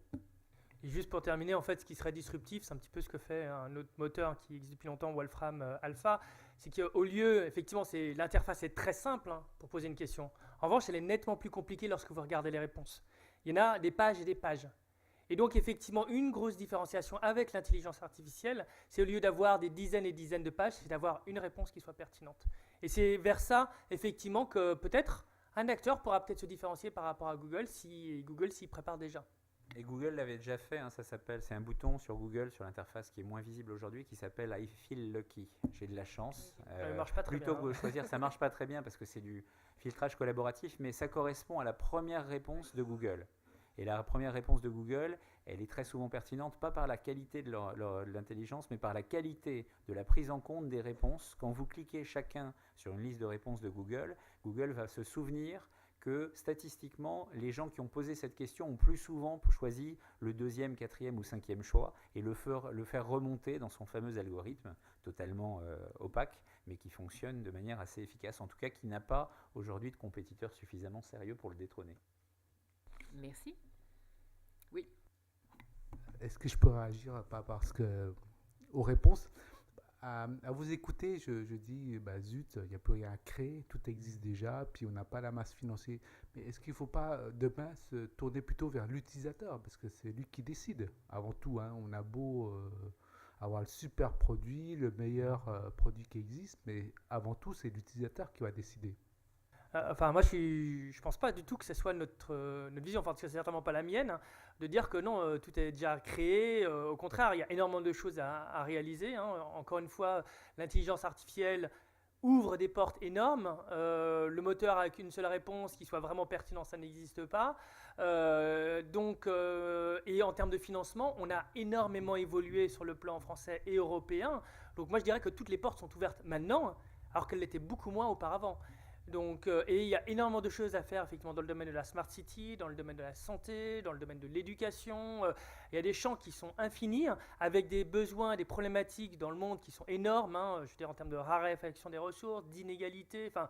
Non, il y a tout à faire au contraire. Et on a justement les moyens de le faire. Et en termes de financement aussi, en tout cas en Europe, ça a bien augmenté par rapport à avant. Moi, je suis extrêmement optimiste aussi. Hein, si j'habite Paris, si j'habite en France, si j'habite cette région, ce pays, et que je me sens européen avant tout, c'est parce que j'y crois. Je crois qu'on va réussir à aller libérer un certain nombre d'énergies parce qu'il y a une prise de conscience et qu'on va aller réussir le pari de faire naître des futures licornes et puis des acteurs dominants dans le digital, à condition toutefois qu'on se méfie de toutes les erreurs que nous avons faites jusqu'à maintenant, des erreurs de fragmentation, des erreurs où on ne pensait pas à la bonne taille, des erreurs où on y allait petit bras, hein, d'une certaine manière, si vous me passez l'expression. Et puis à condition de tirer parti de quelques règles. Il y en a une en particulier qui est souvent rappelée par mon cher patron Luc Breton, qui dirige les équipes marketing produits chez Orange, et qui dit que les trains de l'innovation ne repassent jamais. Donc quand on regarde passer un train qui correspond à une tendance, c'est pas la peine d'essayer d'attraper le train quand il est déjà passé.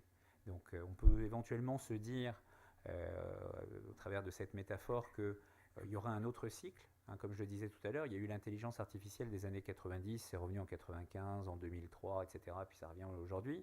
Bon, si le cycle n'est pas décisif, on peut toujours essayer d'en attraper un autre, mais il faut surtout s'intéresser aux nouveaux trains qui arrivent. Il faut s'occuper des signaux faibles de fumée, parce qu'on voit quelque chose. Il faut s'intéresser à d'autres sujets, des sujets qui émergent. Et les sujets qui émergent aujourd'hui, ils sont liés à l'impact de l'homme et des activités humaines sur la planète. Ils sont liés à la capacité pour tout le monde à avoir accès à l'eau, au bien vieillir, à plein d'autres sujets qui sont certainement plus porteurs que le fait d'aller uniquement vouloir concurrencer des acteurs qui ont rencontré le succès sur leur métier actuel. Parce qu'eux, ils sont déjà dans autre chose. On voit aujourd'hui Google par sa position dominante sur le moteur de recherche, ou Facebook par sa position dominante sur le réseau social. Mais ils sont déjà dans autre chose. Facebook, ils sont dans la réalité virtuelle, l'intelligence artificielle, Google aussi. Et sur ces sujets-là, ils sont déjà un petit peu moins forts, même s'ils se nourrissent de leur puissance actuelle.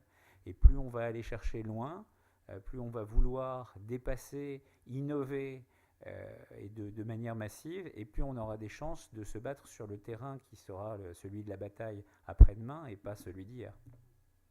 Puis pour vous rassurer, d'un point de vue juridique, en fait, la grande différence entre ce qu'on appelle les régimes de droit de common law, qui sont les régimes de droit anglo-saxons, et les régimes de droit de civil law, c'est que les anglo-saxons, en fait, ils ont des systèmes qui sont extrêmement stricts, extrêmement précis, extrêmement documentés. Donc, dès lors qu'il y a des changements, les lois doivent évoluer, tout doit être prévu précisément.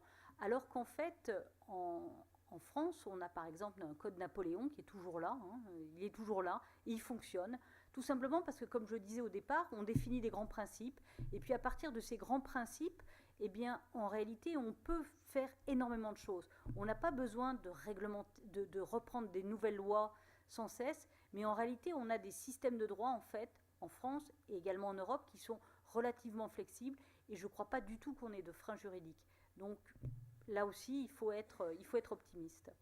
Je vous donnais un exemple de comment est-ce qu'on peut battre un GAFA sur un terrain auquel on n'aurait pas vraiment pensé. Quand on parlait tout à l'heure de données personnelles, on cite souvent le thème de la transparence. Et cette transparence, le fait d'obtenir un consentement éclairé d'un utilisateur, ce qui est au cœur, par exemple, de la GDPR, on a souvent l'impression qu'il faut tout dire à l'utilisateur. Mais si on dit tout à l'utilisateur, on fait comme Apple, par exemple, au moment où vous allez démarrer pour la première fois votre iPhone ou parce que les conditions générales ont été mises à jour, Apple vous affiche 178 pages. Je vais faire juste un petit test. Qui a déjà lu les conditions générales? Non, personne. Ok, ça me rassure.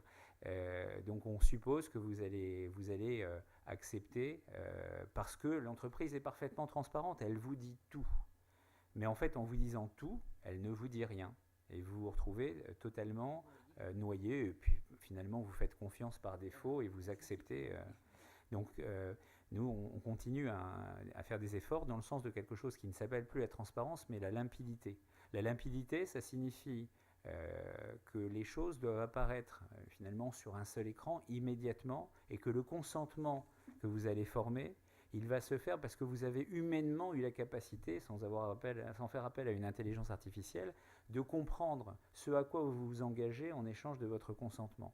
Donc ça, c'est un bon sujet qui apparaîtra à tout le monde plutôt que de vous dire hop, 178 pages de conditions générales. Si vous savez le résumer en 2-3 phrases qui sont l'essentiel de ce que vous savez savoir, ce que vous devez savoir, eh bien vous réussissez à battre un GAFA.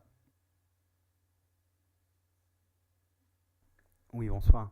Donc l'intelligence artificielle est de plus en plus présente dans nos vies et je n'ai pas entendu parler de sécurité dans cette réunion, donc je voulais savoir quelle était votre vision sur le niveau de confiance que vous accordez à la sécurité liée à toute cette partie-là et notamment aux objets connectés.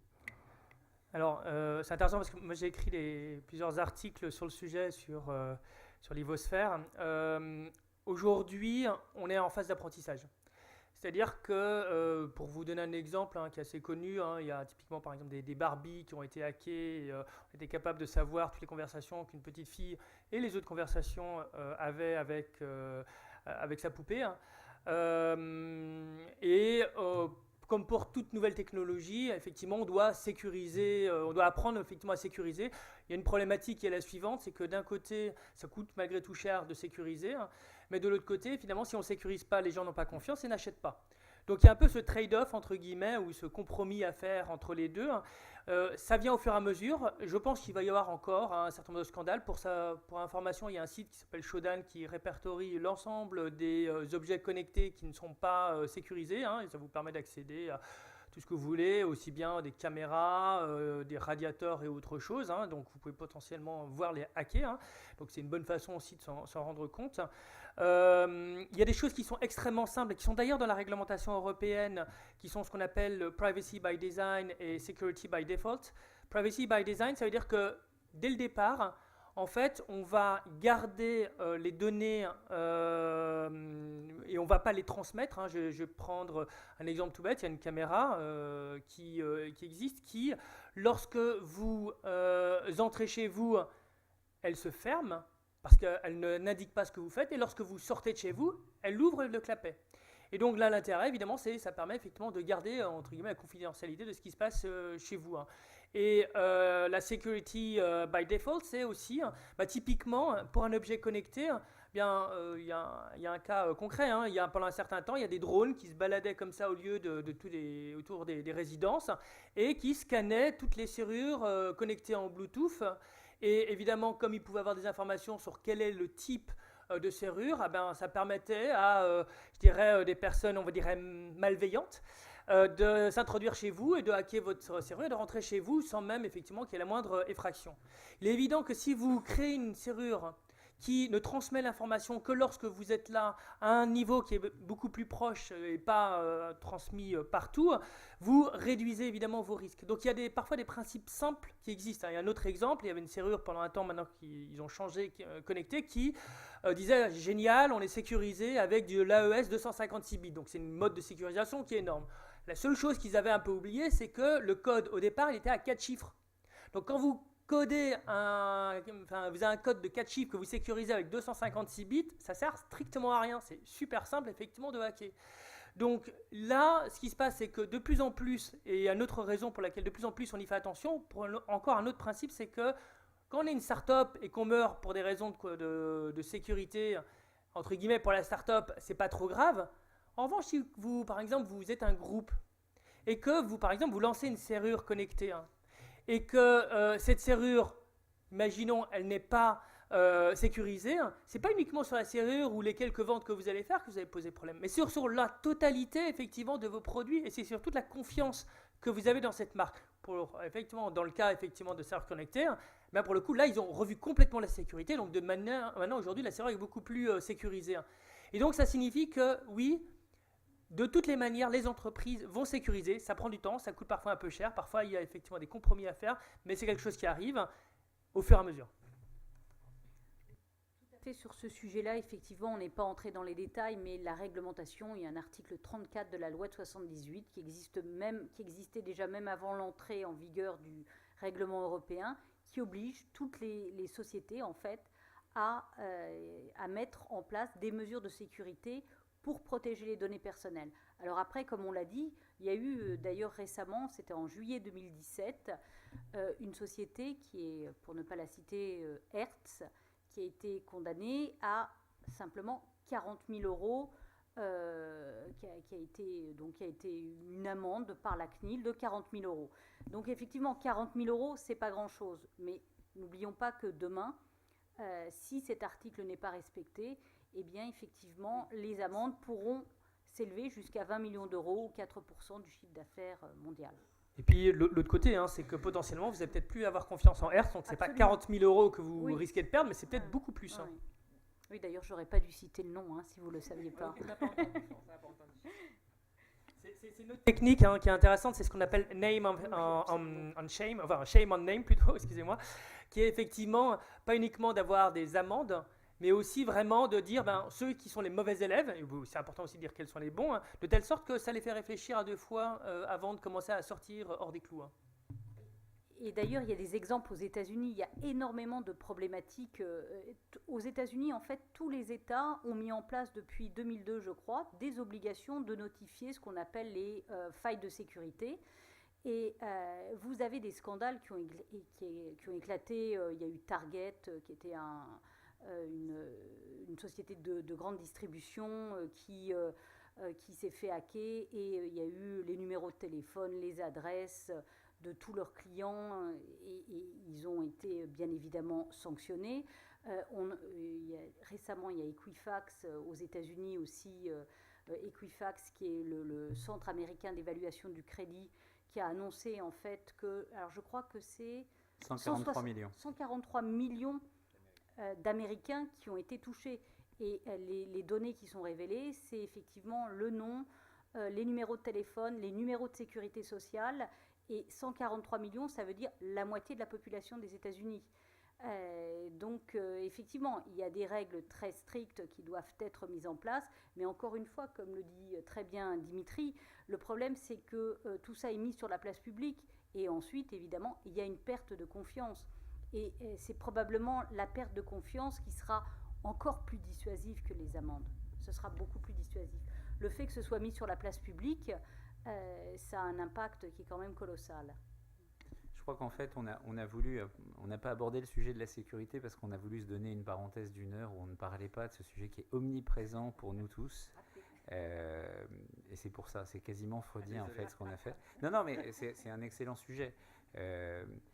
Sur l'Internet des objets, j'étais récemment dans une conférence où les 5 mots-clés les plus populaires sur l'Internet des objets, c'était sécurité, sécurité, sécurité, sécurité et sécurité. Donc le sujet est partout. Principalement parce qu'on ne s'en est pas rendu compte tout de suite, mais on a tous finalement maintenant deux vies. On a une vie de la vraie vie, tangible, historique, et on a une vie digitale. On en a vu quelques éléments, mais plus ça va aller et plus ces deux vies vont fonctionner comme deux univers parallèles, reliés par un certain nombre de ponts. Et le crime, les atteintes à notre sécurité de la vie physique sont forcément des choses que l'on va retrouver dans le cybermonde. Et donc la cybercriminalité est devenue, depuis quelques années, un crime organisé. Quand je dis que c'est un crime organisé, c'est que quand vous recevez dans votre boîte mail un scam, un message qui vous promet, parce que vous êtes sympathique à votre interlocuteur, de vous léguer en échange de votre aide la moitié de la fortune d'un ancien président d'un État africain, et vous l'avez tous reçu une fois, deux fois, 10 fois, ce message. Derrière, il y a des groupes criminels organisés qui comptent jusqu'à des dizaines de milliers de membres, dont le but est d'espionner vos données personnelles dans le but de développer des stratégies de rebond qui vont conduire à vous soutirer un certain nombre de valeurs. Alors il y a des mécanismes qui sont relativement rudimentaires, mais il y a des mécanismes qui se spécialisent et qui aujourd'hui sont de plus en plus aboutis, à tel point qu'ils vont réussir à imiter avec non pas un message, mais une série de messages, tout un ensemble d'autorités que nous n'avons pas tous eu l'habitude de reconnaître. Et donc, demain, on se fera peut-être beaucoup plus embêter et attaquer dans ce cybermonde que dans le monde réel. On prendra peut-être moins de coups de couteau ou on aura moins d'atteintes physiques par les criminels, mais les dommages seront tout aussi considérables puisqu'on pourra tout perdre par l'intervention d'un malfaisant. Alors peut-être pour rebondir, pour en dire, pardon. En fait, on pourrait même avoir des problèmes sur le plan physique. Je m'explique. Typiquement, si on regarde WannaCry, qui a une sorte de ce qu'on appelle un ransomware ou un je ne sais pas comment on dit ça en français, mais un logiciel. Comment ? Oui. Et donc, imaginez maintenant que vous ayez ça, effectivement, des pompes à insuline connectées. Et qu'il demande aux fabricants, est-ce que vous pourriez bien effectivement me donner en bitcoin telle somme d'argent, sinon effectivement tout à coup je mets une dose un petit peu supérieure en termes d'insuline dans les pompes à insuline, j'injecte ça, là se posent des vraies questions. Et c'est d'ailleurs je pense que c'est l'une des raisons pour laquelle ça prend un peu plus de temps dans le domaine médical, parce que les impacts sur le plan physique peuvent être beaucoup plus importants avec l'Internet des objets que ce ne l'est aujourd'hui dans le domaine effectivement juste d'Internet où vous perdez des données, c'est terrible, soit. Mais ça n'a pas d'effet directement sur votre corps. Et ça, je pense que de plus en plus de personnes s'en rendent compte et aussi l'intègrent ça, parce que les conséquences peuvent être juste catastrophiques.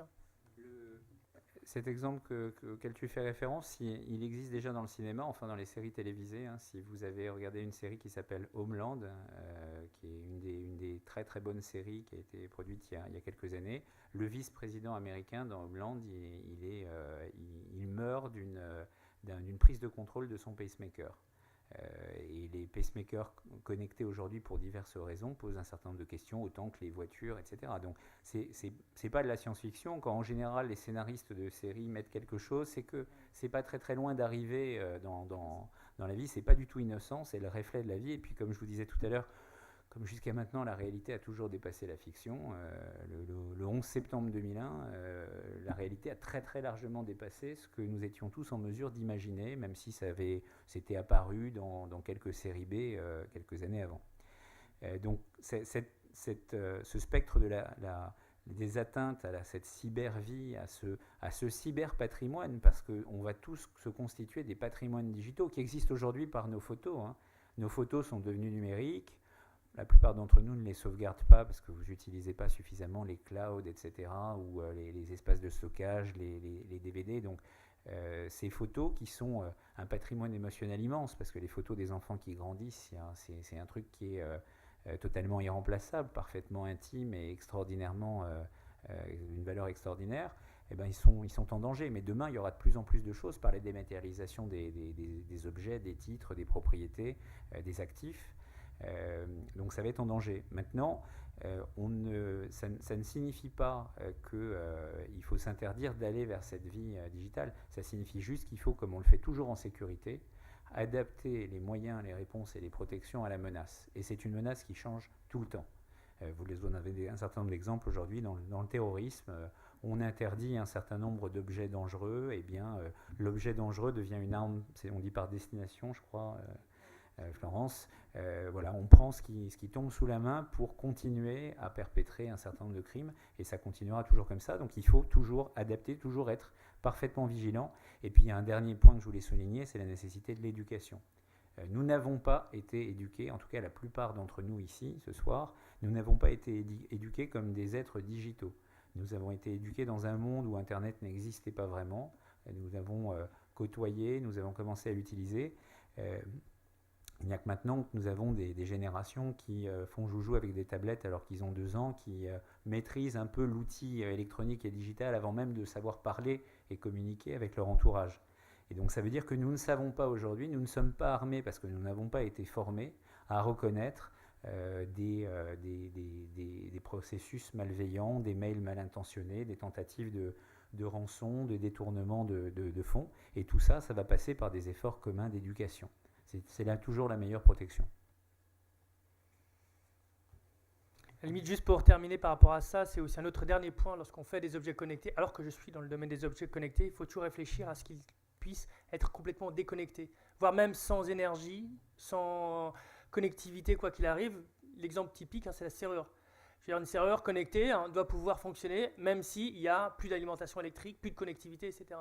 Et c'est la même chose pour les pompes à insuline. Il faut être toujours capable d'avoir peut-être un mode dégradé qui a peut-être moins effectivement de fonctions, mais toujours qui fonctionne sans ces différents éléments-là pour pouvoir effectivement avoir backup. Imaginez si effectivement, avec toutes les catastrophes qu'on a eues, que ce soit à Saint-Martin, en Guadeloupe ou ailleurs, il y a un certain nombre de produits qui ne fonctionnent plus parce qu'il n'y a plus d'électricité, il faut l'anticiper, ça. Et toujours anticiper un mode dégradé sans énergie, sans connectivité.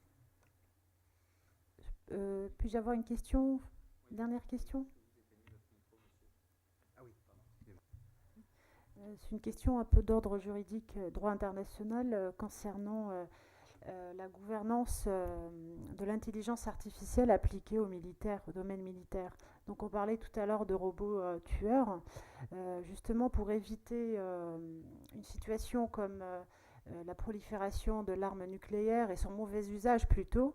Est-ce qu'aujourd'hui on est en train de réfléchir à un cadre juridique international, une sorte d'harmonisation au niveau de tous les pays pour endiguer le développement de robots tueurs ou d'armes équipées d'intelligence artificielle? Alors, au niveau européen, oui, au niveau européen, on réfléchit effectivement, alors pas que sur cette problématique spécifique, mais on réfléchit effectivement à un cadre qui permettrait justement de réserver l'utilisation de l'intelligence artificielle à une utilisation éthique.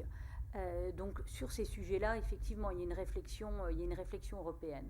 Alors, est-ce qu'elle est... J'avoue que j'ignore s'il y a une réflexion plus globale. Probablement que oui, en tout cas, si elle n'existe pas, elle va exister très prochainement. Alors c'est intéressant parce qu'il n'y a pas très longtemps, j'ai écrit un article justement là-dessus, donc sur l'interdiction des armes autonomes. Sur l'ivosphère. Déjà, il y a différents types de situations. Il y a les armes détenues par des États. Disons, une des choses, selon moi, qu'il faut vraiment interdire, c'est la capacité à discriminer. Je m'explique. Si vous avez une capacité, par exemple, d'une arme qui dit, tiens, telle personne, à un moment je dis, qui est barbue et qui a une chemise à fleurs, je la tue, et telle autre personne, je la tue pas, c'est un grand risque. Pourquoi? Parce que... le fait, quand on déclenche, on appuie sur le bouton pour tuer quelqu'un, le fait que potentiellement ça puisse se retourner contre vous, va peut-être vous faire réfléchir avant d'appuyer sur le bouton. Si vous êtes sûr à 100%, lorsque vous envoyez une bombe ou autre chose, qu'elle va tuer, potentiellement, ça devient très facile parce que grosso modo, vous vous sentez comme plus touché. Vous dites, j'appuie sur un bouton, c'est comme un jeu vidéo. Donc il y a un risque véritablement de surenchère. C'est comme un autre, il y a une application qui s'appelle If This Then That. qui dit, bah tiens, on pourrait très bien dire, tiens, une arme autonome qui dit, ben si la Corée du Nord envoie une fusée de tel truc, pouf, je déclenche automatiquement une petite bombe nucléaire directement sur la Corée du Nord. Ben non. Non, pourquoi? Et ça, c'est quelque chose qu'il faut absolument interdire, parce qu'il faut qu'il y ait un être humain qui soit derrière pour se dire, qui prenne en compte bien sûr les impacts humains et tous les risques qu'il y a, et éviter ce qu'on a des surenchères qui existent d'ailleurs dans le domaine notamment boursier. Donc ça, c'est une première chose. Autre chose aussi, hein, c'est qu'il y a malgré tout un risque de la propagation des armes, je dirais autonomes, même parmi les particuliers. Je veux dire, si par exemple vous avez une arme qui est capable de tuer à distance, eh bien ça devient beaucoup plus simple effectivement de tuer, je dirais, n'importe qui pour des terroristes, et ça devient accessible presque à tout le monde. Et c'est un risque énorme. Donc effectivement, il faut absolument réduire. Et moi, une des préconisations que je faisais, c'est au maximum, mais ça va pas être facile, d'interdire l'intelligence artificielle dans les armes, mais au pire, c'est de l'interdire dans le système de déclenchement de la mise à feu. Pour que ça en soit complètement séparé, qu'on empêche effectivement ça, qu'on puisse mettre à distance automatiquement, tiens, il y a tel type de personne, pouf, je tue.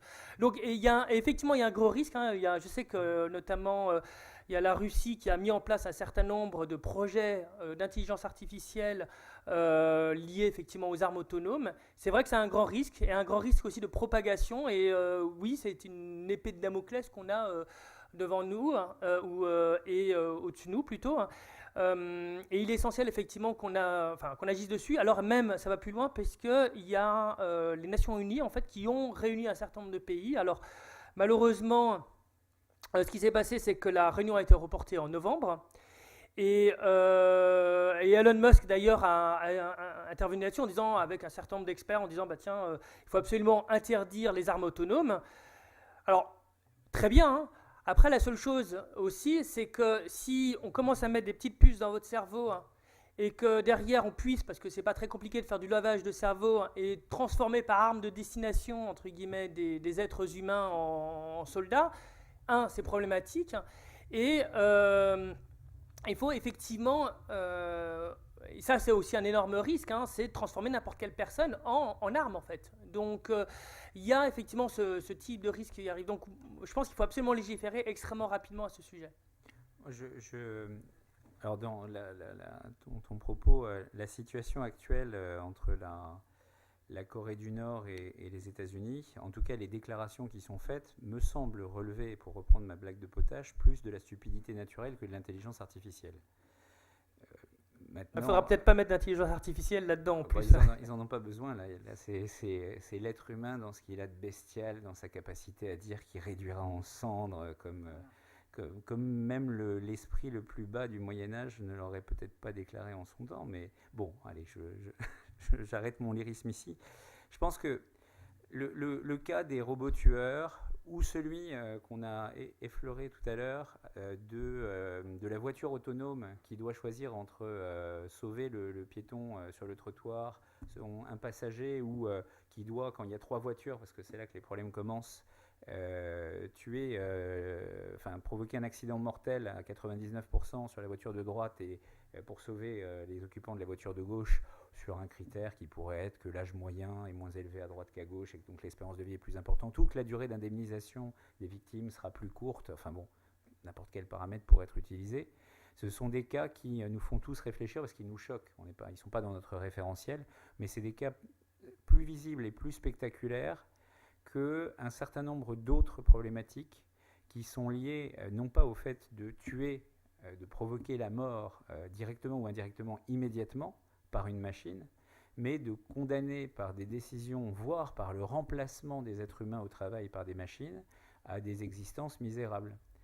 Si on remplace de manière massive, et moi j'avais parfois exprimé ça en disant qu'il manquait une 4e règle, une 4e loi aux lois de la robotique d'Asimov, et que si j'en proposais une, c'était de dire que là où on veut mettre une intelligence artificielle ou un robot, il faudrait s'assurer dans le même temps qu'on redonne une utilité sociale, éventuellement une occupation rémunérée, à la personne qu'on va remplacer en lui disant on te débarrasse d'une basse besogne qui est pas très valorisante, un peu dégradante, mais il faut qu'on réinclue cette personne dans la société. À défaut de faire ça, on pourra compter les 10% qui étaient cités tout à l'heure par Dimitri. Si nous avons 10% de l'emploi salarié qui est remplacé sans que nous ayons réinventé des rôles dans la société, on sera face à des phénomènes éminemment plus compliqués et totalement explosifs sur le plan sociétal que les éléments un peu théoriques qu'on peut avoir dans la cyberguerre robotique. Donc, une question, du coup, ça milite pour la taxe pour les robots ? Ah non, bah là c'est une complète absurdité sur moi. Hein. C'est une complète absurdité parce que, c'est comme, comment dire, vous savez, c'est comme si par exemple on mettait une taxe sur, spécifique pour empêcher les appareils d'être électrifiés. Dans le sens où l'intelligence artificielle ou les robots, en fait, c'est plus un moyen, effectivement, il faut travailler en collaboration avec les robots, c'est pas pour remplacer. Et ils peuvent servir typiquement pour réindustrialiser une partie du pays. Je vais donner un exemple, une entreprise comme De Vialet, qui fait des enceintes qui sont très connues, qui réalise ses usines, qui a des usines en France, parce qu'elle est très fortement automatisée et qu'elle a des robots effectivement en France, et elle ne pourrait pas le faire effectivement en Chine, aussi même pour des raisons de garder la technologie. Donc faire une taxe sur les robots, pour moi c'est une absurdité sans nom. Parce qu'en plus ça n'incite pas l'investissement, c'est plus une vision comme les Ludites dans l'ancien temps qui cassaient les machines. Après en revanche ce qu'il faut effectivement, alors je pense qu'il y a des éléments, c'est compliqué de commencer à dire que chaque robot doit nécessairement derrière qui est utilisé doit nécessairement donner bien-être à une personne, parce que c'est pas nécessairement lié qu'au robot, mais effectivement avoir une réflexion sur quel va être le rôle de l'homme lorsque, effectivement, il y a des robots qui vont être utilisés. Ça, c'est une chose. Et pour reprendre le point, il faut apprendre aux enfants et à nous-mêmes à apprendre, à être capable, effectivement, de changer. Si, par exemple, les personnes, ça arrive de moins en moins souvent, mais des personnes qui restent dans le même emploi pendant 20 ans, c'est très problématique. Ça arrive de moins en moins, heureusement. Parce que demain, ce sera plus possible. Et on le voit, une personne, elle n'est pas uniquement de moins en moins employée d'une manière, mais par exemple, elle va peut-être partager sa voiture et donc va être rémunérée, elle va peut-être faire des missions de conseil ou d'autres choses. Et au cours de sa vie, il y a plein de choses qui vont varier. Et donc, ce qui est beaucoup plus important, c'est apprendre à devenir polyvalent, et puis devenir polyvalent. Et justement, plutôt que dire on va faire une taxe de robot et puis espérons que rien ne passe, non. Ce qu'il faut, c'est beaucoup plus dire, ok, qu'est-ce qui va être fait pour être plus créatif, intuitif, et aussi bien sûr après éviter les dérives de l'intelligence artificielle et des robots. Mais il faut être beaucoup plus positif qu'avoir une sorte d'acte défensif qui pour moi est complètement absurde. Alors, le temps passant, nous avons prévu de finir à 21h30. Moi, en guise de conclusion, je voudrais poser une dernière question à chacun de nos intervenants, mais alors en utilisant la méthode qui finalement est très astucieuse que Patrice nous présentait tout à l'heure. Donc je vais vous demander, mesdames, messieurs, en une phrase maxi, de répondre à ma question. En 3 mots. Voilà. Intelligence artificielle, cauchemar ou promesse de bonheur? Mais Patrice, à toi l'honneur. Je peux faire des phrases très longues parce que j'ai eu souvent Proust en lecture de table de chevet. Et donc, il suffit de ne jamais s'arrêter, de mettre des virgules, des incises, des propositions qui font qu'on est toujours dans la phrase. Mais ce n'est pas ta question. Je suis résolument optimiste sur l'intelligence artificielle à partir du moment où elle s'accompagne d'une réflexion globale de sa place dans la société. Merci. Dimitri. De mon côté, je pense que c'est à la fois une chance et une formidable opportunité, notamment face aux nombreux défis que nous avons, à la complexité de ce monde actuel. En revanche, effectivement, il faut s'y préparer dès maintenant. Je vais donner une proposition pour faire un bonus d'1 point dans les écoles pour ceux qui sont plus audacieux et plus créatifs. Et je pense qu'il faut commencer maintenant à s'y préparer pour toujours montrer qu'on a le pas sur l'intelligence artificielle et la machine, mais en revanche, on en aura absolument besoin. Il faut aussi apprendre à travailler avec. Alors, moi là-dessus, effectivement, le apprendre à apprendre, j'ai beaucoup aimé parce qu'effectivement, il faut être capable aujourd'hui d'évoluer. L'intelligence artificielle, pour moi, c'est probablement une chance, à condition, effectivement, qu'elle soit contrôlée, qu'elle soit encadrée. Et il faut aussi la démystifier, probablement que ça prendra du temps avant qu'on arrive à ces sujets où on s'est fait un peu peur pendant le dernier quart d'heure. Mais effectivement, il faut une intelligence artificielle, mais une intelligence artificielle qui soit encadrée, et notamment encadrée par le droit. Merci beaucoup. Eh bien, écoutez, le temps est venu pour nous de clore cette table ronde. Merci à nos orateurs et à notre public très actif, et passez néanmoins une bonne soirée. Merci à vous. Merci.